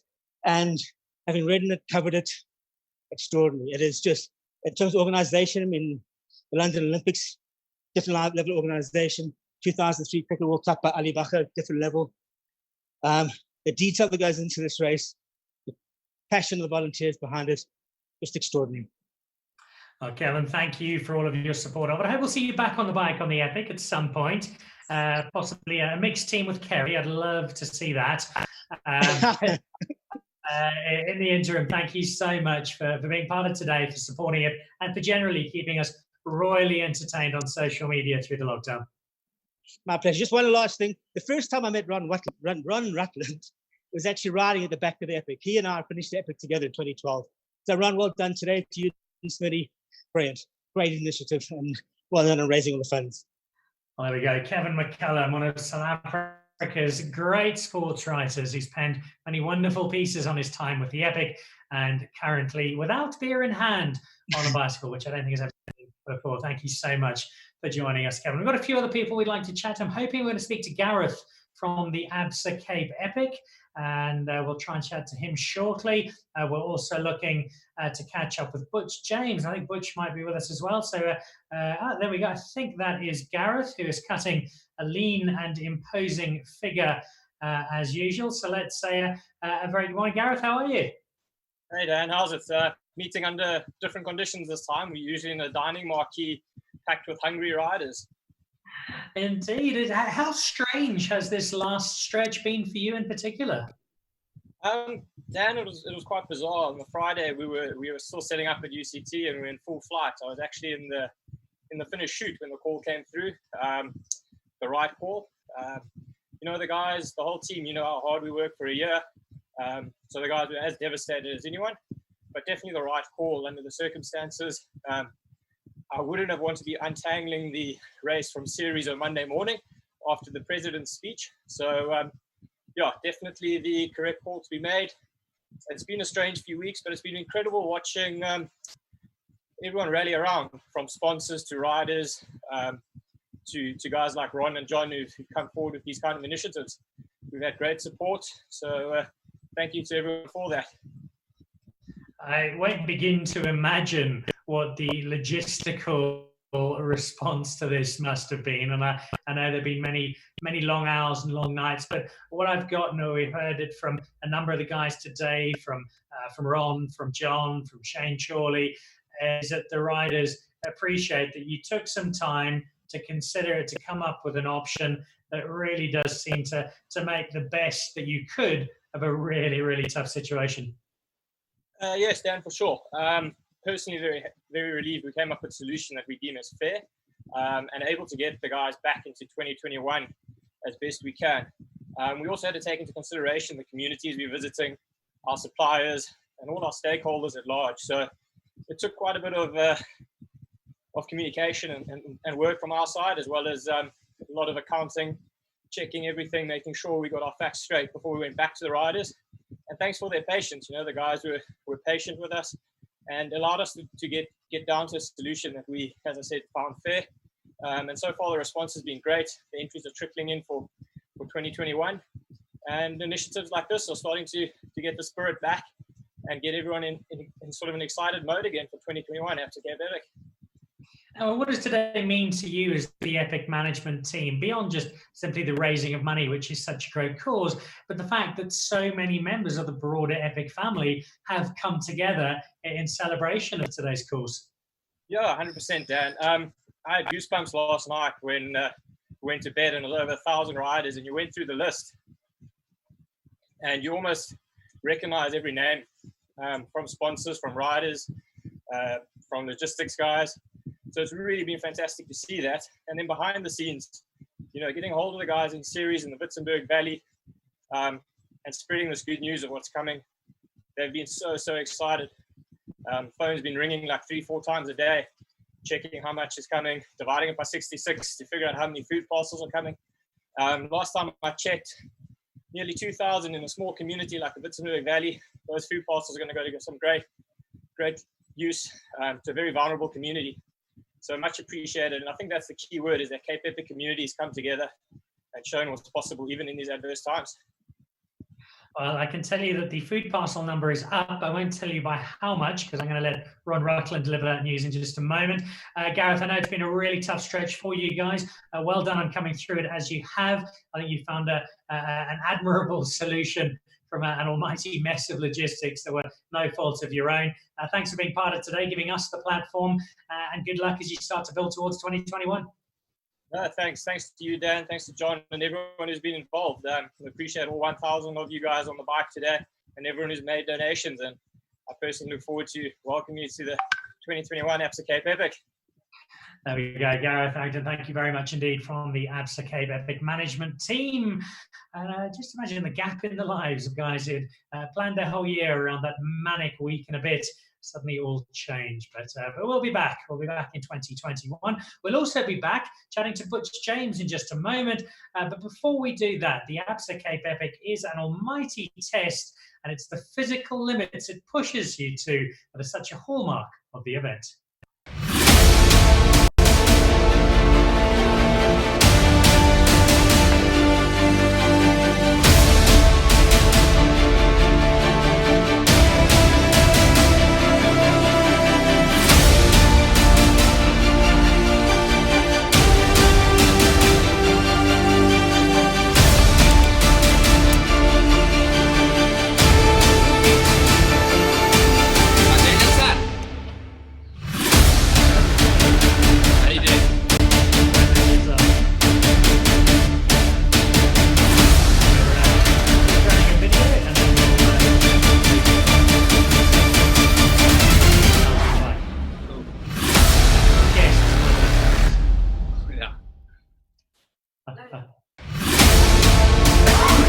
Oh dear.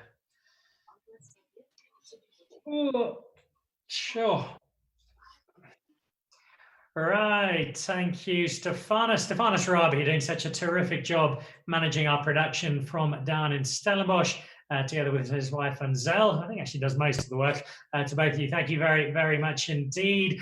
That was a look at some of the physical demands of the Absa Cape Epic, which probably makes our next guest completely inappropriate, because I can honestly say I've never seen anybody look more relaxed on the Absa Cape Epic than this particular man. Hello, Butch James. How's it, Dan? How's it going? Very well indeed. You're looking pretty good for someone who's been in the saddle for 2.5 hours. Yeah, I'm not that happy that my interview was right near the end of the ride, because that means I've had to keep on riding for the whole 2 hours.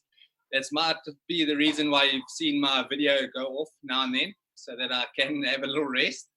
But yeah, it's been great. It's been a good day out. I mean, being stuck in lockdown isn't easy, and to be able to do something like this, get the exercise in, and also to see some of your mates on the screen on the Zoom has been great, and been a great morning out, and of course raising some good money as well. You're part of that Barney's Army team. It's a really special collection of people, and it's probably no surprise to you that given the Barney's Army platform has been what kickstarted today, that just so many people have come on board and that the generosity has been so overwhelming. Yeah, I think it's been mentioned throughout the interviews, just all the legends of the different sporting arenas that have joined in on the ride. I think it's been quite special. I mean, to have a guy like Daryl riding with us, as well as Doug Ryder.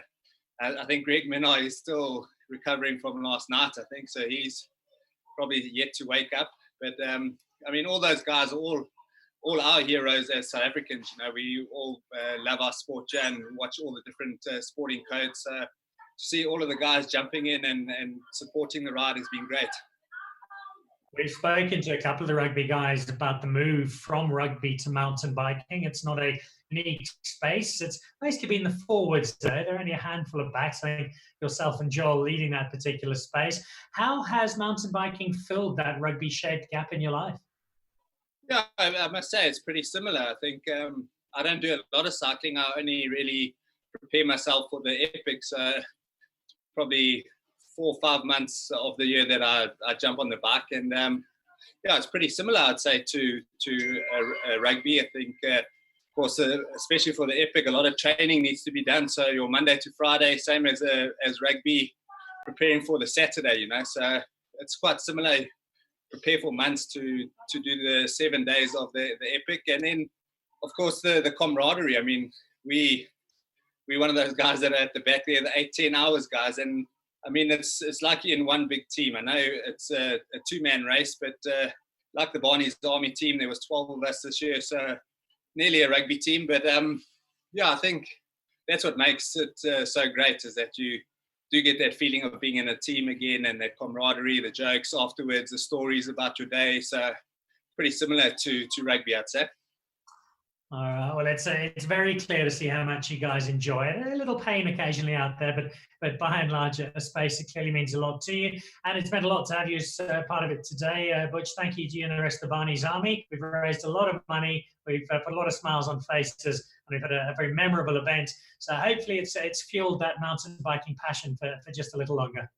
No problem. And are we going to do my winners interview now as well, or are we going to break before we do that? I can tell you are on the Maritzburg College podium, having finished just behind Joel Stransky and Kevin Peterson. Perfect. I'll take that. All right. Well, we'll let you hand the bike back over to Julia, because I know she's been doing most of the riding so far. Butch James, an Epic regular with a great history of being part of the event. Thank you very much for joining us today. We're coming towards the end of our live broadcast for today. We've had a great collection of friends from right around the world who have been part of today, and it's been just fantastic to see so many people with us. And I'd like to go back to Ron Rutland as we start coming towards the end. As we bring Ron back in, I'd like to say a quick hello to various people. Luke J. Bolin, good friend of ours in Hong Kong, is watching. Welcome, Luke. Natasha Taylor, watching from London. Kate Sherry, watching from Belfast. And Craig Vanika, watching from somewhere in the world. I'm never sure where Craig is, but Craig, lovely to have you on board. Let's go to Ron Rutland. Ron, the last time we spoke to you, as well as looking slightly out of breath, you did have a big smile, because we'd moved up to 133,000 Rand, which was a great effort. But I'm getting word that we might have pushed it even higher. Yeah, Dan, comms have been a struggle today, but everything else has been pretty awesome. I get very jealous of the likes of Daryl and even Butchie. Doesn't look like he's ridden more than 5K. It's amazing, the true athletes. But struggling here, but my maths isn't amazing, but we've raised 229,000 Rand so far, which is unbelievable. So amazing. I can't divide that by 60 to work out the number of food packs. I'll leave that to you. But incredible support from so many people. It's just amazing. Just an idea that John and I had the other day, trying to fill a bit of time, put something together, and to think that now we're at almost 230,000 Rand a few days later. So incredible effort from so many people, and the power of collaboration as much as anything, eh? That's almost 4,000 food packs going the way of series, which is a staggering effort. So congratulations to you. Let's bring John into the conversation quickly. Barney, if I can jump back on, get that video running, we'll just get your thoughts on that. I'm taking it by the position you've finished your race and feeling strong, Mr. Smit. Yeah, I've got my support crew with me as well. She's been delighted with 2.5 hours in the indoor trainer, as she is every morning. So, but what a great morning. I've just been sending messages to all the riding groups and the people that have sponsored, and I sat on the Companion Zwift app for a while to thank people there. Like Ron, I've been blown away, and I think it's the timing of seeing the goodwill of people has just been perfect after a month of being locked in here and having all those international riders, and hearing Daryl say that they're actually out to go for a walk with their kids today. You know, it's one of those times in the world where we're actually all in it together. And it's days like today that make us realize just how important community is. So I'm super pumped. I've never felt this fresh after 70 Ks or an epic ride ever in my life. And I suspect you never will again. But just such a wonderful, wonderful day. And a thank you to you and Ron for putting it all together. Just remind us one more time, if you will, Barney, this money, where it's going, where the food is going, how it's getting there. Yeah, we obviously, for those who haven't been logged on for the whole time, we just got chatting, and not being able to ride the Epic was disappointing, and then looking at what the Epic did to help the riders, to be able to ride again next year. And then realizing that the only people who couldn't really get anything out of this was the communities who get a lot of benefit out of the Epic coming through their little towns. And series was one of those areas. We were going to base ourselves there for 8 days. And, there's a lot of school kids that support us along the way and cry, ho, be in a ho, especially when they see the fat ginger coming very slowly up the hill. So this is just one way to try and throw back some help towards those communities who have to wait a year before they get to see any kind of benefit from an amazing race like the Absa Cape Epic coming through their village again. It's been a wonderful reflection today of what the Absa Cape Epic is all about, and I think Ron can be rightly proud, as can everybody who's been part of the Zwift Ride, of what they've done today. So, John Smit, thank you so much for initiating today, for getting it going, for putting your full weight behind it in every sense, and giving us a really important today, both in terms of raising money, but also I think for showcasing what is so good about South Africa and about the cycling community at a time like this. I appreciate your time, Dan. I know it's a massive sacrifice for you not to be riding and having to sit there the whole time and interview us, but a lot of thanks, Absa Cape Epic, Zwift for putting this together, Ron Rutland for doing the logistics and pulling all the pieces together of the puzzle. And then to all the people that rode, all the people that donated from a small food parcel to the big corporates like DNI, Richemont, Blue Label, SSG, and the list goes on. I've just been blown away by the donations, the support, and the great banter on the ride, and people that joined us. So thank you to everyone. I really appreciate it. So there we go. John Smit off to recover and enjoy a well-deserved leg of lamb and a few bottles of good red to wrap up this Sunday. And if you do still like to donate, if you're just catching this at the end, that Given Game page is still running, that Zapper code is still running, and every cent goes into those food parcels taken by DHL through to series, and a community that's facing a pretty tough time is going to have reason to smile. And those will be the first smiles, I suspect, in a little while. So once again, a massive thank you to John Smit and to Ron Rutland for bringing us all together today, the Absa Cape Epic for affording us the platform of support, to the quite brilliant Stefanos Rami. I've got no idea how he made it work. It's completely beyond my comprehension, but he has indeed, and allowed us to bring people in from all over the world. And some of those guests we've had today, we spoke to Bonita Clarkson from series, our mayor there, Henny Haymans from DHL doing our deliveries, Joel Stransky, Kevin Peterson checking in from London, Base, the Epic Rider, Doug Ryder, BJ Botha, Alan Gilpin from World Rugby, James Owens from over in Hong Kong, Shane Chorley, John's long-suffering riding partner over 5 editions of the Epic, Dino Peros from Navy, Richard Dunn from Playmakers, Kyle Brown, the fantastic Darrell Limpy, who's been a wonderful, wonderful supporter today, Kevin McCullum, Butch James, and Gareth Harrington representing the Absa Cape Epic. To all of you, thank you so much. Please enjoy the rest of your Sunday. Put your feet up if you've been riding, you deserve it. Stay safe, stay home if you are still riding. Good luck for those final few kilometers. And thank you once again on behalf of Barney's Army for being part of today's very special ride that, as we stand, has raised 229,000 Rand. If you've been watching on the Cape Epic YouTube channel or with me on the Dan Nichols Show Facebook page, we appreciate the support, financial and moral, and we hope to see all of you down at the in 2021. From me, Dan Nichols, thank you for being part of an unforgettable day. The very best of the human spirit. Goodbye.